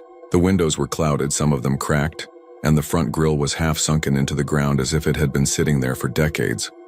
I should have just kept driving. I know that now. But curiosity does things to people. You tell yourself, you're just going to look for a second just to satisfy the itch of wanting to know, and then you'll leave. So I killed the engine, grabbed my phone for light, and stepped out. The air was colder than I expected. Quiet too. Not just peaceful quiet, but a dead sort of silence. No wind, no rustle of leaves, no insects. Even my footsteps sounded muffled, like the earth had been waiting for me. The bus loomed larger as I approached. The closer I got, the more wrong it looked. The paint wasn't just rusting, it had been gouged. Long, deep scratches ran across the panels, random at first, then repeating, until I realized they weren't scratches at all. They were letters, a single word, carved into the metal over and over again. Stay. Every panel, every door, even across the hood. Stay. I remember laughing under my breath, the kind of nervous laugh that isn't really amusement. I ran my hand across one of the carvings and felt how deep it went down to bare steel. Not graffiti, not the kind of thing a bored teenager does with a pocket knife. Whoever did this took time. Against my better judgment, I climbed the steps. The door wasn't locked, though the rubber seal clung to the frame like it hadn't been moved in years. Inside, the smell hit me first. Stale, damp fabric and something sour beneath it. The seats were lined in 2 neat rows, cracked vinyl split open like old wounds. And on every seat back, the same word again, carved deep into the padding. Stay. Hundreds of times like a chant. I walked slowly down the aisle, my phone light shaking in my hand. The further I went, the colder the air became until I could see my breath clouding in front of me. There was no reason for it. It hadn't been anywhere near freezing outside. I touched one of the seats, half expecting frost, but it was just dum-bum. Halfway down, I noticed something else. All the windows on the right side were fogged from the inside, not misted evenly but smeared, as though hands had pressed against them over and over. Shapes of palms, streaks where fingers dragged downward. I froze there, staring, trying to process the pattern. Every window bore the same marks, like a crowd of kids had pressed their faces and hands against the glass. Then the sound came. Not loud, not obvious, just the faintest creak of weight shifting on metal. Behind me, I spun so fast I nearly dropped the phone, the beam cutting across empty seats and carving graffiti. Nothing moved. But the sound had been real, I swear it. A slow, deliberate creak like someone rising carefully from one of the seats at the back. My heart was hammering, my brain begging me to leave, but some stubborn, terrified part of me needed to see. I walked the rest of the way down the aisle. Each step groaned beneath me, echoing too long in the dead air. When I reached the back row, I aimed the light across the seats, empty, except the very last seat had a different word carved into it. Not stay, but go. Deep, jagged, hacked into the vinyl with violent force. I didn't think. I bolted. My shoulder slammed into the narrow doorframe as I squeezed through, stumbling down the steps and back toward the road. My phone light swung wildly, catching nothing but trees and dirt, but the silence was gone now. I could hear something moving behind me. Not footsteps, not anything distinct, just the shift of air, the suggestion of pursuit. When I reached my car, I yanked the handle. Locked. I don't remember locking it. My fingers shook so badly I dropped the keys twice before getting them in. As soon as the engine turned over, the radio burst to life, blaring static so loud it made me flinch. I threw the car into reverse. Gravel, spitting from the tires, and shot back onto the cracked pavement. In the rearview mirror, for a split second, I saw the headlights sweep across the dirt track. The bus was gone. No hulking yellow shape, no rust, no carved words. Just trees, dark and silent. I didn't look back again. I took the first turn that led me back to the highway, driving far faster than I should have until familiar lights and buildings reappeared. I didn't tell anyone for a long time because how do you explain something like that without sounding crazy? But I can't stop thinking about one detail, the one that unsettles me most. When I dropped into the driver's seat just before turning the key, I noticed something in the condensation of my windshield. A handprint, perfectly shaped, pressed from the inside, and my car had been locked the entire time. On September 14, 2019, I was driving east along Highway 87, somewhere between Victoria and Cuero, Texas. I remember the exact date because I had been at my cousin's wedding rehearsal in Corpus Christi, and I was supposed to return the next morning for the actual ceremony. The weather was still clinging to the tail end of summer, sticky heat pressing in through the truck's vents even with the AC straining. The dashboard clock glowed 11:42 p.m., and the radio hummed low, a static-laced country station that faded in and out depending on the stretch of road. I've driven Highway 87 plenty of times in my life. It's long, flat in parts, curving in others, and at night it feels endless. Like the road is carving through some pocket of space where the world's asleep and you're the only one left awake. I had the windows cracked, letting in warm air that smelled faintly of mesquite and dust. A string of headlights would appear now and then in the distance, only to vanish into the rear view like they'd been swallowed. Most of the drive was darkness. Just past midnight, I caught sight of her. At first, I thought it was some drunk or maybe someone who'd broken down and was walking for help. She was standing on the shoulder near a bend where the tree line thinned. My high beams caught her white dress, though it wasn't bright white, more of a washed-out gray, dirtied at the hem. She held something in her hand, hanging low at her side. Her head tilted slightly as if she'd just been staring down the highway waiting for me. I slowed automatically, my foot easing off the gas. My first instinct was to pull over. People get stranded out here, and cell service is unreliable. But the closer I got, the more I noticed that something wasn't right. Her veil, because it was a veil, no mistaking it, was torn, hanging in strips over her shoulders. The fabric fluttered despite the still, heavy air. The thing in her hand was a bouquet, the stems brittle, flowers shriveled like they'd been left out for days in the sun. Roses, I thought, but wilted, browned around the edges. I leaned forward, against the wheel, trying to make sense of what I was seeing. My high beams lit her up, but her face, I couldn't make it out. It wasn't hidden exactly, more like my eyes refused to focus on it. I kept blinking, thinking maybe it was the glare or fatigue. She didn't move an inch as I passed, just kept facing the road like I wasn't there. I drove on for maybe half a mile before I realized my hands were slick against the steering wheel. My throat had gone dry. The urge to turn around fought with the rational part of me that said, keep driving. Then I smelled roses. It came sudden and sharp, cutting through the stale mix of sweat and fast food wrappers in my cab. Fresh, strong, the kind of smell you only get when you press your nose into a florist's bouquet. My stomach tightened. I glanced at the passenger seat, the empty back seat. Nothing. Just the smell, heavy and undeniable, filling the truck. I muttered to myself, a nervous laugh, something like, "Nope, not stopping, not tonight." My own voice sounded strange, thin. For the rest of the drive, I couldn't shake the feeling that someone was sitting just behind me, leaning close enough that if I turned, the veil might brush my cheek. I kept my eyes locked on the road, the yellow lines hypnotic under the headlights. When I finally hit the outskirts of Cuero, the smell faded as quickly as it had appeared, leaving only the faint scent of dust and heat. I told myself I was tired. Maybe I'd seen a woman in a dirty dress. Maybe my brain filled in the rest. But I didn't tell anyone at the rehearsal the next day.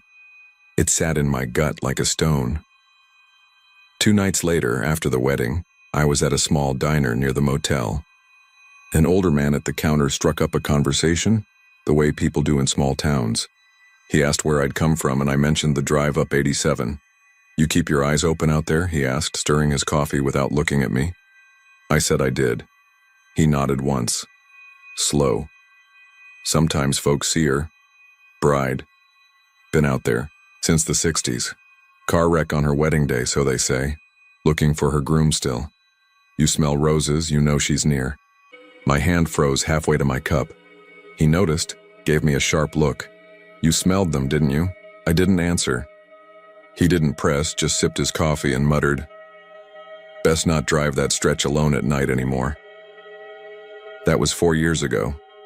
I've avoided Highway 87 at night ever since, but I still think about that veil, those wilted roses, and the weight in my back seat that night. Some stories stick to you, whether you believe them or not. And when I wake up at odd hours, with the faint smell of roses hanging in my room, I wonder if she ever left the cab at all. It was the summer of 2011, early August, when I had one of the strangest nights of my life. I remember it with uncomfortable clarity, because everything leading up to it was so ordinary, down to the smell of the hot asphalt and the clink of glass, bottles rattling around in the back seat of my old Chevy. I was 21 at the time, living in Houston, and I had borrowed my dad's car to drive out to a friend's birthday gathering just outside of town. It was Friday, August 5th, hot enough during the day that the humidity felt like being wrapped in a damp blanket.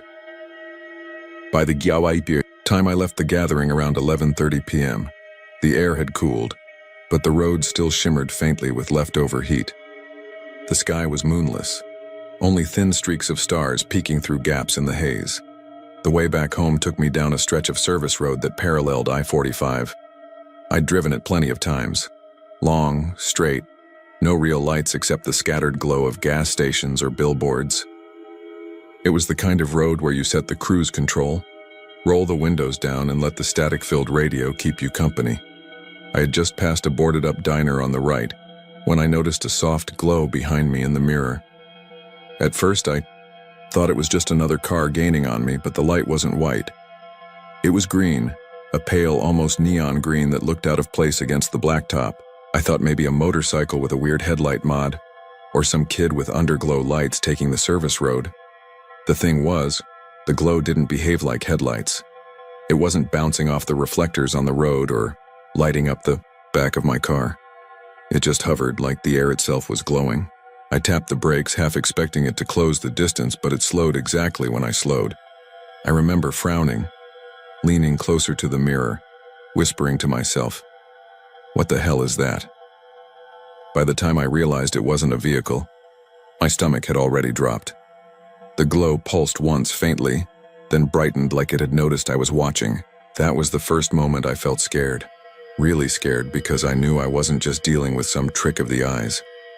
I pressed the gas, the engine whining, and the Chevy picked up speed. The glow followed. Not closer, not farther, just perfectly matched. When I hit 60, the steering wheel shook, the loose change in the cup holder rattled, and my pulse kept time with the thrum of the tires. Still, the light didn't change. It just chased me, silently, effortlessly. I kept muttering, talking to myself because the silence was unbearable. "It's fine, just swamp gas or something, headlights bouncing weird, don't be stupid, don't panic." But then I hit the freeway entrance ramp, the merge onto I-45, and that's when everything changed. The green glow surged forward, filling the entire rear view like it had been waiting for me to reach that point. My taillights flickered once, twice, then died completely. Every red indicator on the dash, battery, brake, check engine, blinked alive all at once. My stereo cut out mid-song. The cabin filled with the faint smell of ozone, sharp and metallic, like the air before a thunderstorm. I was gripping the wheel so tight my knuckles ached. The glow didn't follow me onto the freeway. Instead, just as I merged into the sparse traffic, it shot upward. Not fast like a flare, but smooth, like a balloon rising, until it vanished into the starless sky. The second it was gone, everything in the car returned to normal. Dash lights dimmed, the stereo clicked back on with a burst of static, and my taillights, I assumed, came back. I didn't dare check. I didn't even breathe right until I was halfway back into the city, surrounded by the comfort of neon signs and busy intersections.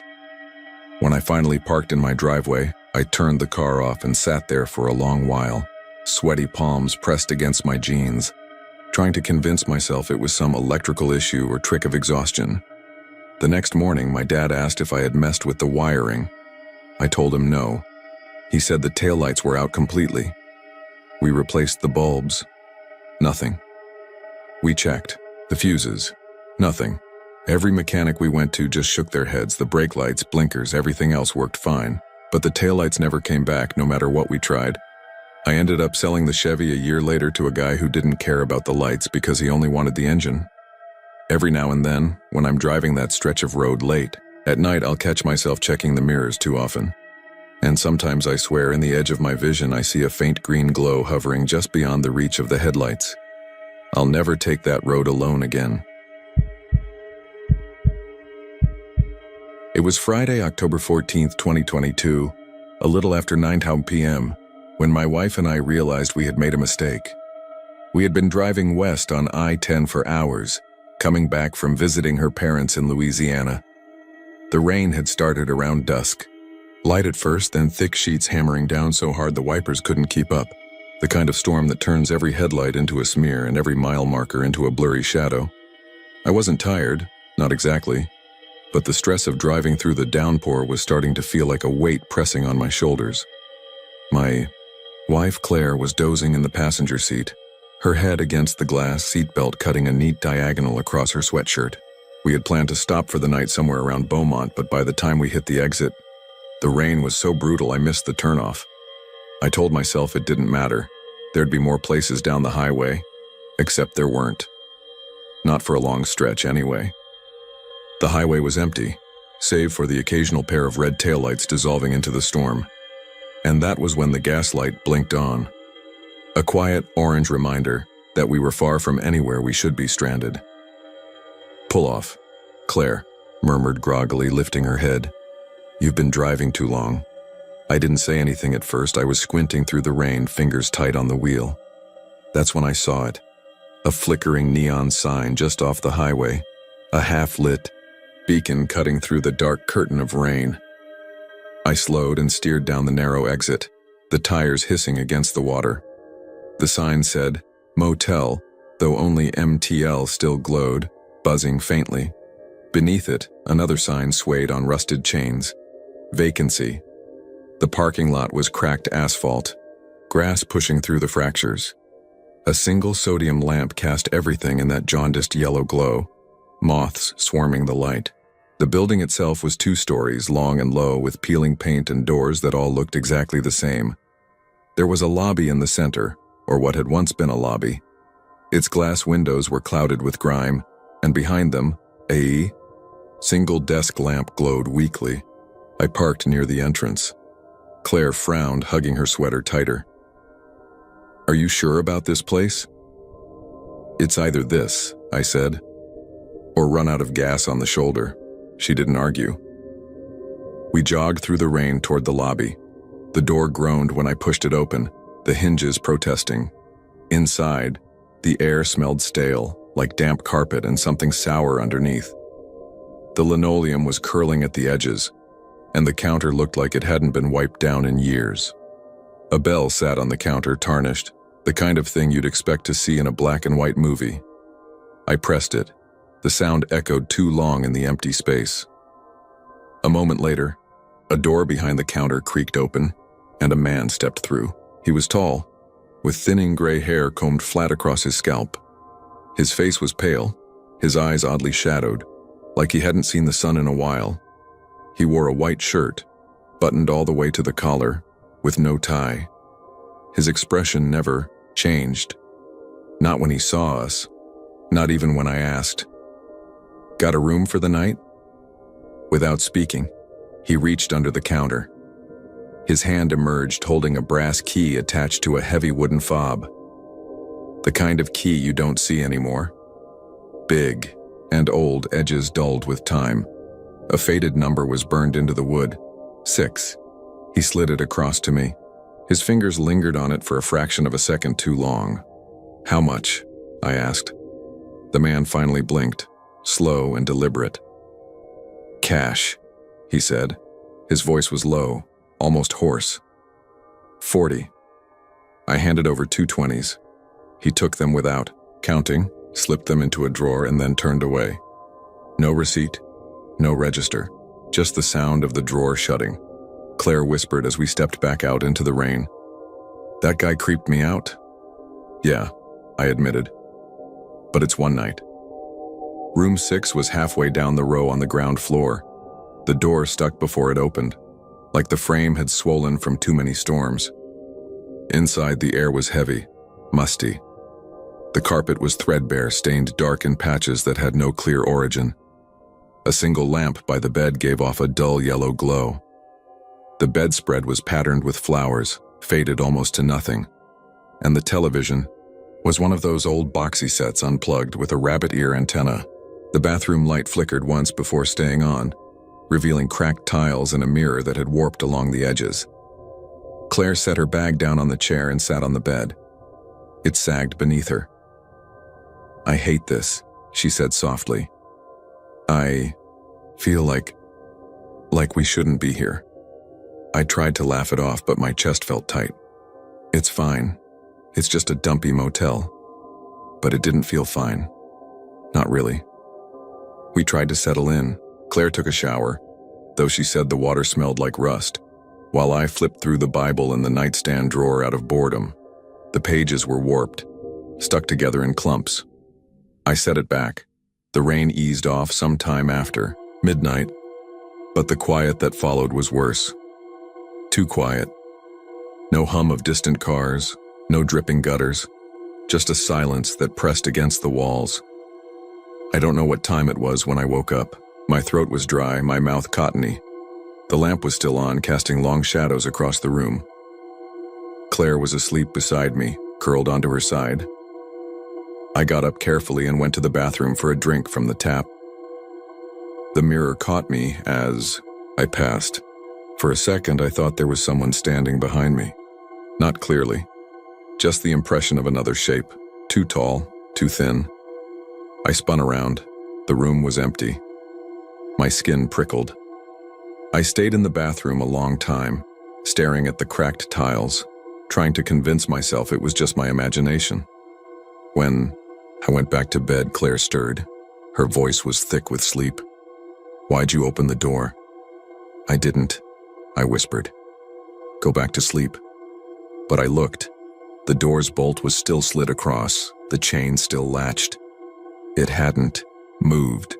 I lay awake the rest of the night, staring at the ceiling, listening to the silence. At dawn, I shook Claire awake. "We're leaving," I said.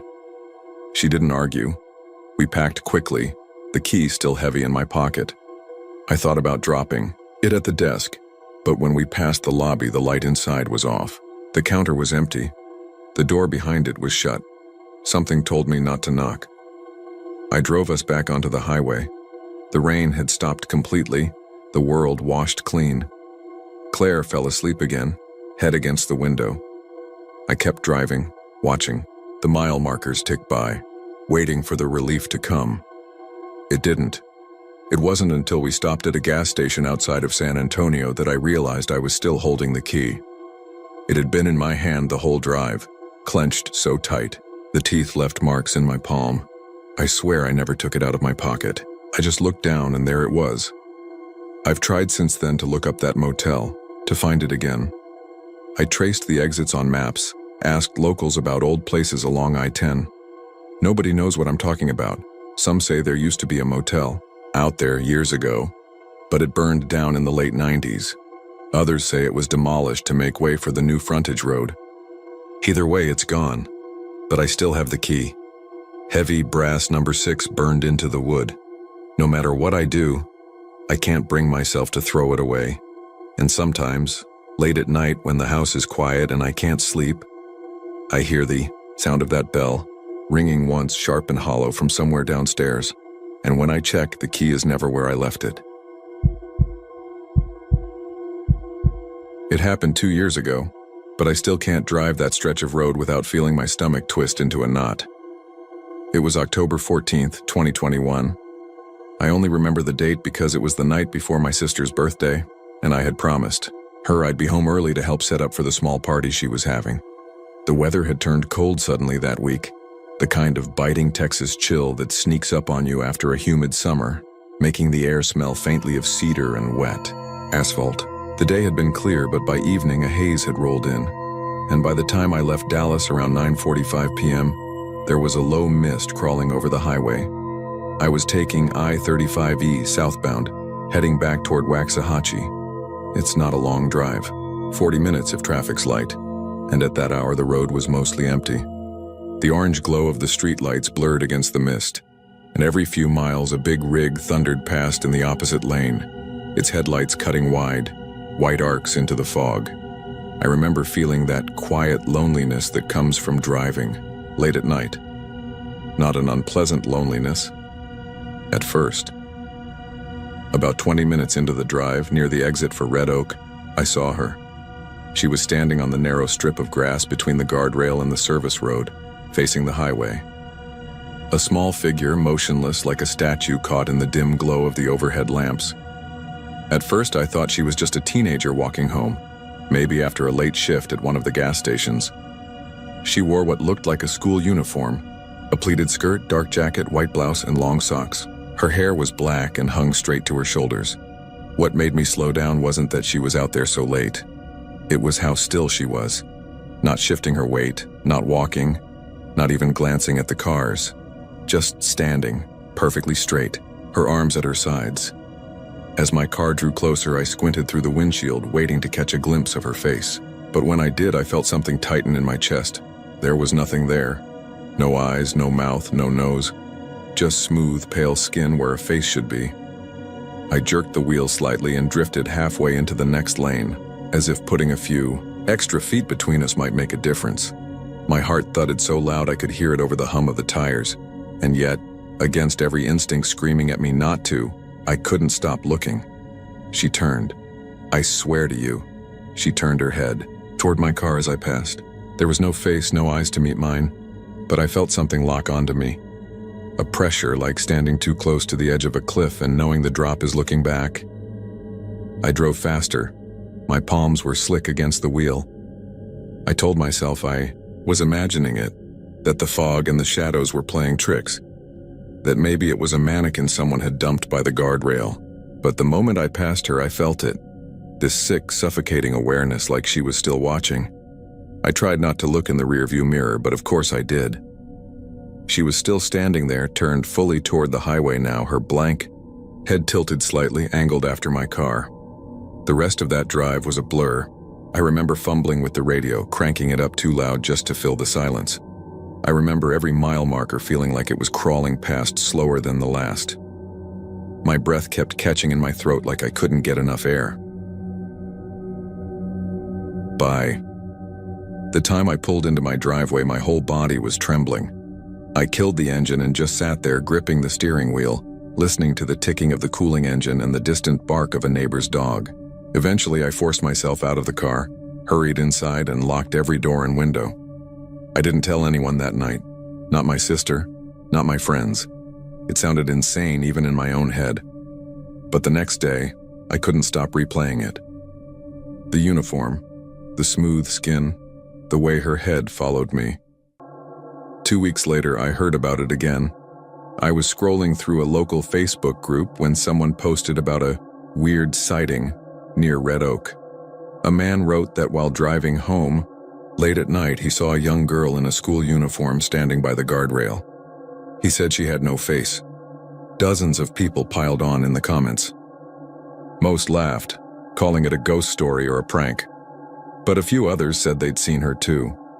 One woman swore the girl appeared on the shoulder right before her husband hit a deer. Another said she saw her while driving with her kids. And one of them started crying, saying the girl with the smooth face was looking into their car. It wasn't just me. I've avoided that exit ever since. I take the long way home, even if it adds 15 minutes to my drive. But every now and then, usually late at night when I can't sleep, I look up stories about her. Some call her the faceless girl. Some say she's the ghost of a student who died in a bus accident years ago. Others claim she's not human at all. All I know is what I saw. And sometimes when the weather turns cold and the mist creeps low across the highway, I dream of her, standing there by the guardrail, waiting, turning her head toward me. Every time I wake up from those dreams, I rush to the window, terrified she'll be standing at the edge of my yard. So far, she hasn't been. But the last time I drove past that stretch of I-35 just to prove to myself it was all in my head, I saw something that made my blood run cold. The guardrail was empty. The mist was thin. The road was clear. But as my headlights swept over the grass, I noticed the faintest impression in the dew. Small footprints pointed toward the highway, and they didn't stop at the guardrail. They crossed it, and they led straight into the lane where I was driving. It was October 14th, 2021, a Thursday evening just past 7. The sky over Big Bend country had dropped into that deep cobalt that lingers for only a short time after sunset, when the last traces of warmth slip out of the desert air. My girlfriend, Emily, and I were heading back to our rental cabin after spending the day hiking Santa Elena Canyon. The nearest town, Terlingua, was still 30 miles away, and the road we took, a narrow farm-to-market road that barely showed up on Google Maps, was empty except for us. I remember checking the temperature on the dash. 64 degrees. Windows cracked, the smell of creosote and dust drifted in, sharp and clean after a day of sweat and sunscreen. We weren't in a hurry. The kind of silence you get out there is different from anywhere else. Dense like wool. Even the car's engine seemed muffled under it. Emily had her shoes kicked off, one foot on the dash, scrolling through pictures she'd taken on her phone. I was talking about maybe coming back in winter, when the stars are sharp enough to hurt your eyes. Nothing strange. Nothing out of place. Just another evening in West Texas. About 15 miles from the cabin, the road bent around a shallow hill, and that's when we saw it. A car, an older sedan, maybe a late 90s Toyota, was pulled sideways across both lanes. Its nose was buried in a bar ditch, passenger side door flung wide open. Hazard lights blinked weakly, though no headlights were on. I slowed instinctively, easing the wheel to the right until we stopped about 20 feet behind it. "Shit," Emily muttered, sitting up straight. "Do you think they're hurt?" The sedan didn't look freshly wrecked, but it was wrong. It was too clean. No damage except for a dent near the bumper. No skid marks on the pavement. Just parked there like someone had tried to block the road. I turned the hazards on. "I'll check. Stay here a sec." No way I'm staying in the car if someone's bleeding out. She was already unlatching her seatbelt. When we stepped out, the desert swallowed us whole.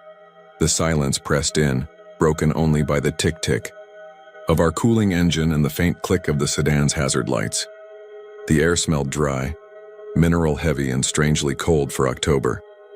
Gravel crunched under our shoes as we approached. "Hello?" I called, keeping my voice steady. "Anyone need help?" No answer. Emily touched my arm. "Look, the driver's door was shut tight, the rear doors too. Only the passenger side sat open like a mouth. The dome light inside glowed faintly, showing an empty interior. No bags, no people. Just gray cloth seats and a dashboard with its radio display still lit, frozen on 87.9 FM, static hissing so faintly it barely registered. Something about that static made my throat tighten. I leaned in closer, careful not to touch the car. Keys dangled from the ignition. The engine wasn't running. "Hello?" I tried again, softer this time, like lowering my volume might coax someone out. The desert gave nothing back. Then, as I bent to peer inside, the door slammed. Not like a gust of wind had caught it, but hard and deliberate, shaking the whole frame. Emily yelped and stumbled backward. My heart rammed into my ribs. I grabbed the handle, yanked, locked. Every door was locked. The hazards went dark. Emily's voice broke. "Did you see?" I saw. I tried the driver's door. Locked. The rear. Locked. The faint static had gone silent too, leaving only the chirp of crickets hidden in the brush. We backed away fast, nearly tripping over each other in the dark. I couldn't stop checking the mirrors as we ran to our car, half expecting to see someone climbing out of that sedan. But no one did. It just sat there in the middle of the road, lifeless now, like it had been abandoned years ago. I threw our car into reverse, heart hammering, and backed onto the shoulder to skirt around it. Gravel sprayed under the tires. Emily whispered, "Please just go." As soon as our headlights swung past, the sedan was gone. 1 second it blocked the road. The next, the pavement stretched empty, flat as far as the beams reached. Nothing but Faint tire grooves in the dirt where its nose had rested. Grooves that ended abruptly after a few feet as if the car had been lifted away. I don't remember what I said then. Maybe nothing. My palms were slick on the steering wheel. Emily had her hands over her mouth, eyes wide and wet. Neither of us spoke for the rest of the drive. When we pulled into the cabin's gravel lot, both of us sat there for a long time with the engine running. Finally, Emily said very quietly, "Don't tell me that didn't happen. Don't you dare." I didn't. I couldn't. The next morning, we drove that same road in daylight. I slowed at the bend, scanning both ditches. No car, no tire, grooves, not even disturbed dirt where the sedan had sat. Just dust, cactus, and mesquite. We cut the trip short and left 2 days early. I told people back home that Emily had gotten sick, which wasn't entirely a lie. She barely ate after that night. Neither of us slept much. It's been almost 2 years and I still dream about it sometimes. About pulling over, about that door slamming shut in my face. The sound of it, sharp, final, like someone snapping a book closed, still makes me sweat if I hear it in real life. And here's the part I haven't told Emily, because she's worked so hard to forget. Last week, I was scrolling through a Facebook group dedicated to Texas ghost stories, half out of morbid curiosity.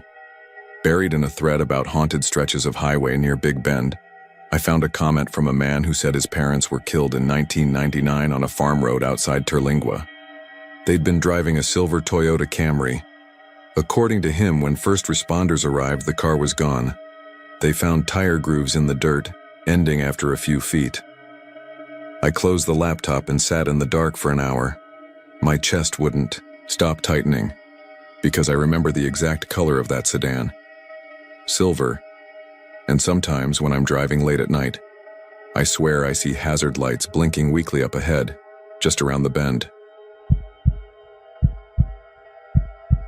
I want to tell you about something that happened to me on November 12th, 2021, outside of Beaumont, Texas.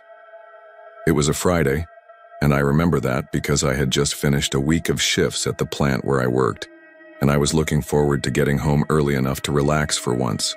The sky had been clear most of the day, but by late afternoon, a low gray overcast had settled in. The air smelled faintly of wet asphalt and burned diesel, that sharp industrial odor that seems to cling to every town near the Gulf. I left work at 5:08 p.m. I remember the time exactly because I had checked the clock in my truck before pulling out of the lot. My plan was to take Highway 90 east, cut down to Route 105, and head home. Normally, traffic is heavy that time of day, but for whatever reason, the road was almost deserted. The sun had gone down by the time I hit the county line, and the sky was that dim purplish color right before full dark, with just a trace of red on the horizon. It was around 6:15 when I first saw the lights. I had just turned off a smaller farm-to-market road and was heading down a long, straight stretch of 2-lane highway. Up ahead, maybe half a mile, I saw a line of headlights moving slowly across the dark. At first, I thought there had been an accident and that cars were backed up, but as I got closer, I realized that wasn't it at all. The cars weren't stopped. They were moving, but at a crawl, no more than 2 miles per hour. Perfectly even spacing, bumper to bumper, like some kind of slow parade. I slowed down, trying to make sense of what I was looking at. There must have been 20, maybe 30 vehicles, all with their headlights on, glowing against the dark trees on either side of the road. What struck me almost immediately was the silence. With that many cars idling, I should have heard engines, tires on pavement, something. But there was nothing, just the steady hum of my own truck and the faint whistle of wind through the side mirror. I rolled down my window as I drew closer, and the silence became oppressive.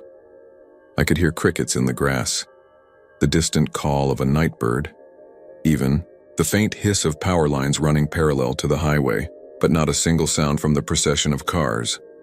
I slowed to a near stop as I pulled alongside the first vehicle. It was an older model Buick, maybe late 80s. The paint was dull, but the headlights worked perfectly, glowing white. I glanced toward the driver's seat, expecting to see someone staring straight ahead, maybe glassy-eyed. But the seat was empty. No driver, no passengers. The car moved forward with impossible smoothness, perfectly straight, as if it were gliding on rails.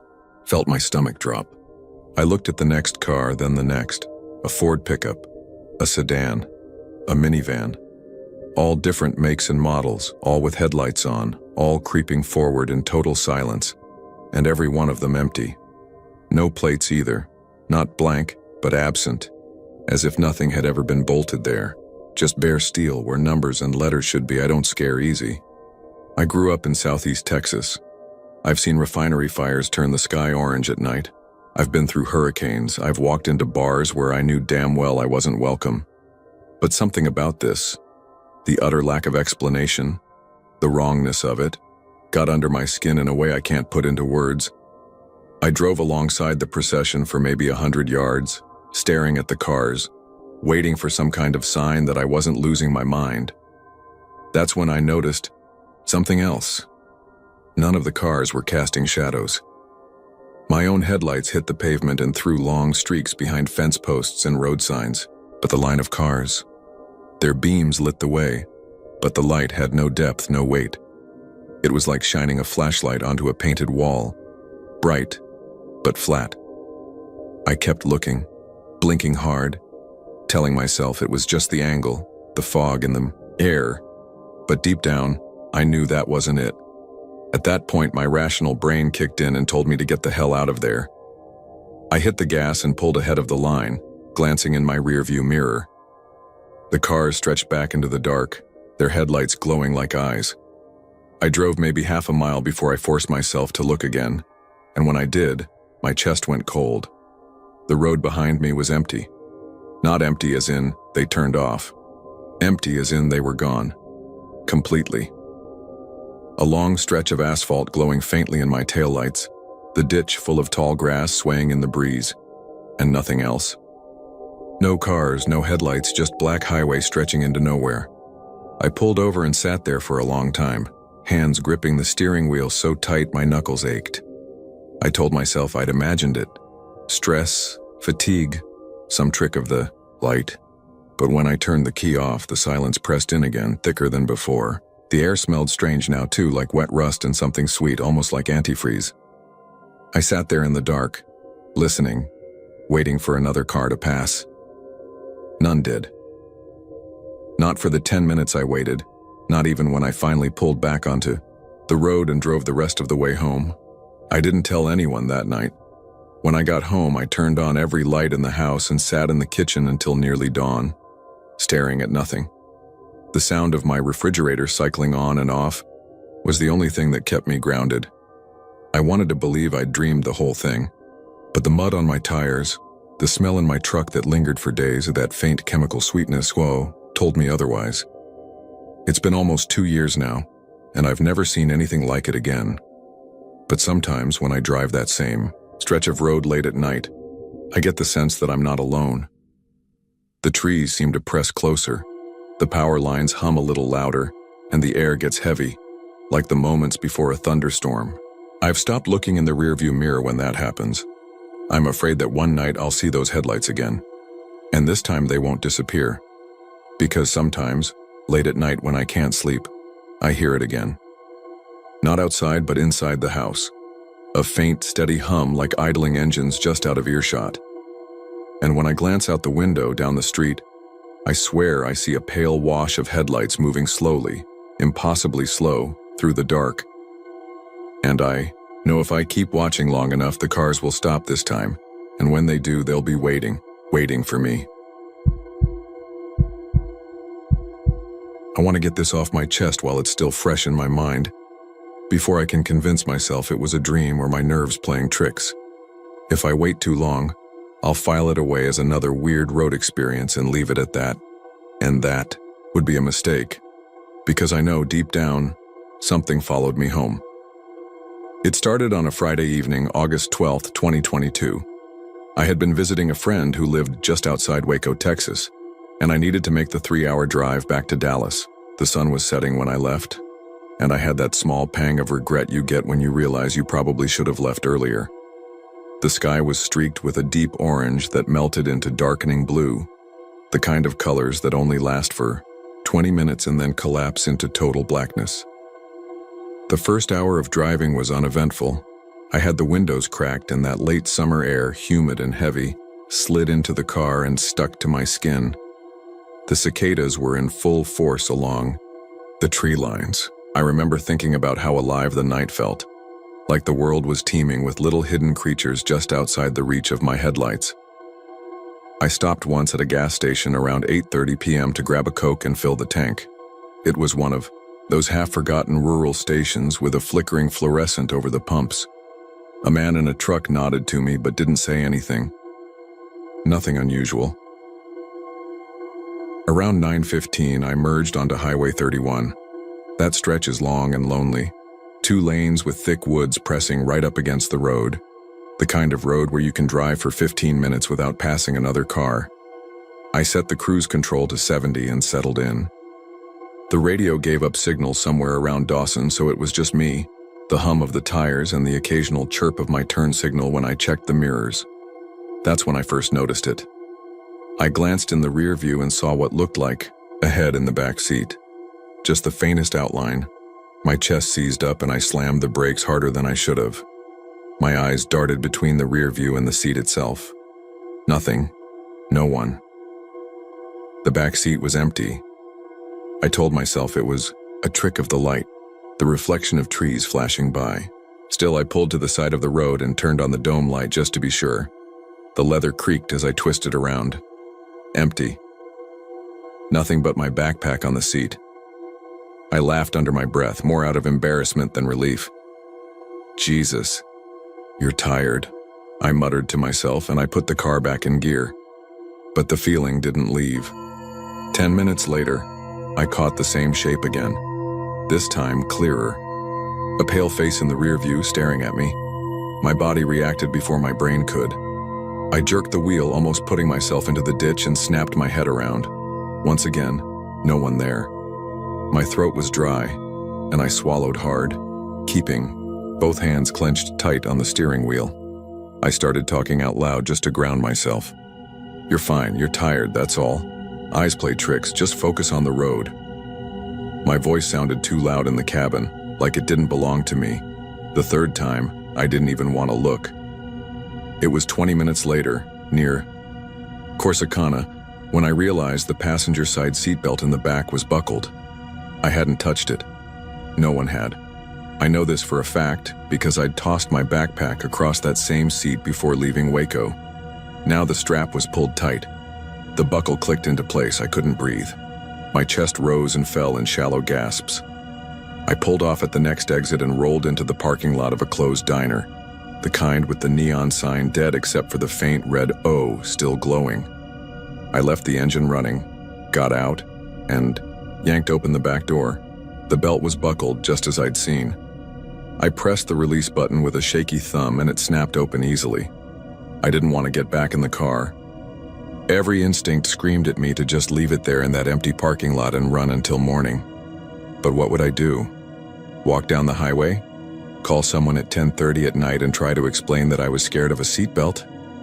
I forced myself back behind the wheel. The belt lay slack now, harmless. I drove the rest of the way home in silence, my neck stiff from how often I checked the mirrors. I didn't see the face again. Not in the glass, not in the windows.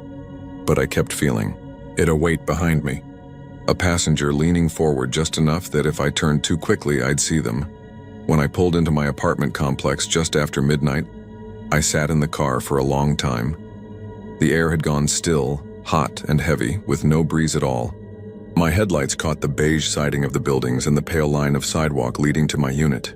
I told myself I'd feel better once I was inside, once I locked the door and turned on every light. I grabbed my bag from the back seat without looking at the buckles.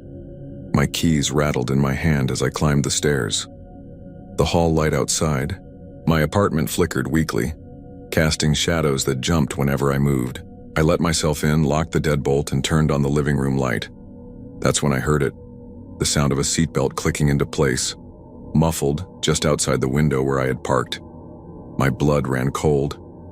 I crept to the blinds and tilted them just enough to peek outside. The car sat where I'd left it, engine off, windows dark. But I swear on my life, I saw movement in the back seat. Just a pale shape shifting, like someone adjusting themselves to get comfortable. Dropped the blinds and stumbled back. My legs felt weak, and for a moment I thought I might faint. I wanted to call someone, but what would I even say? I couldn't bring myself to dial. It's been 2 nights since then.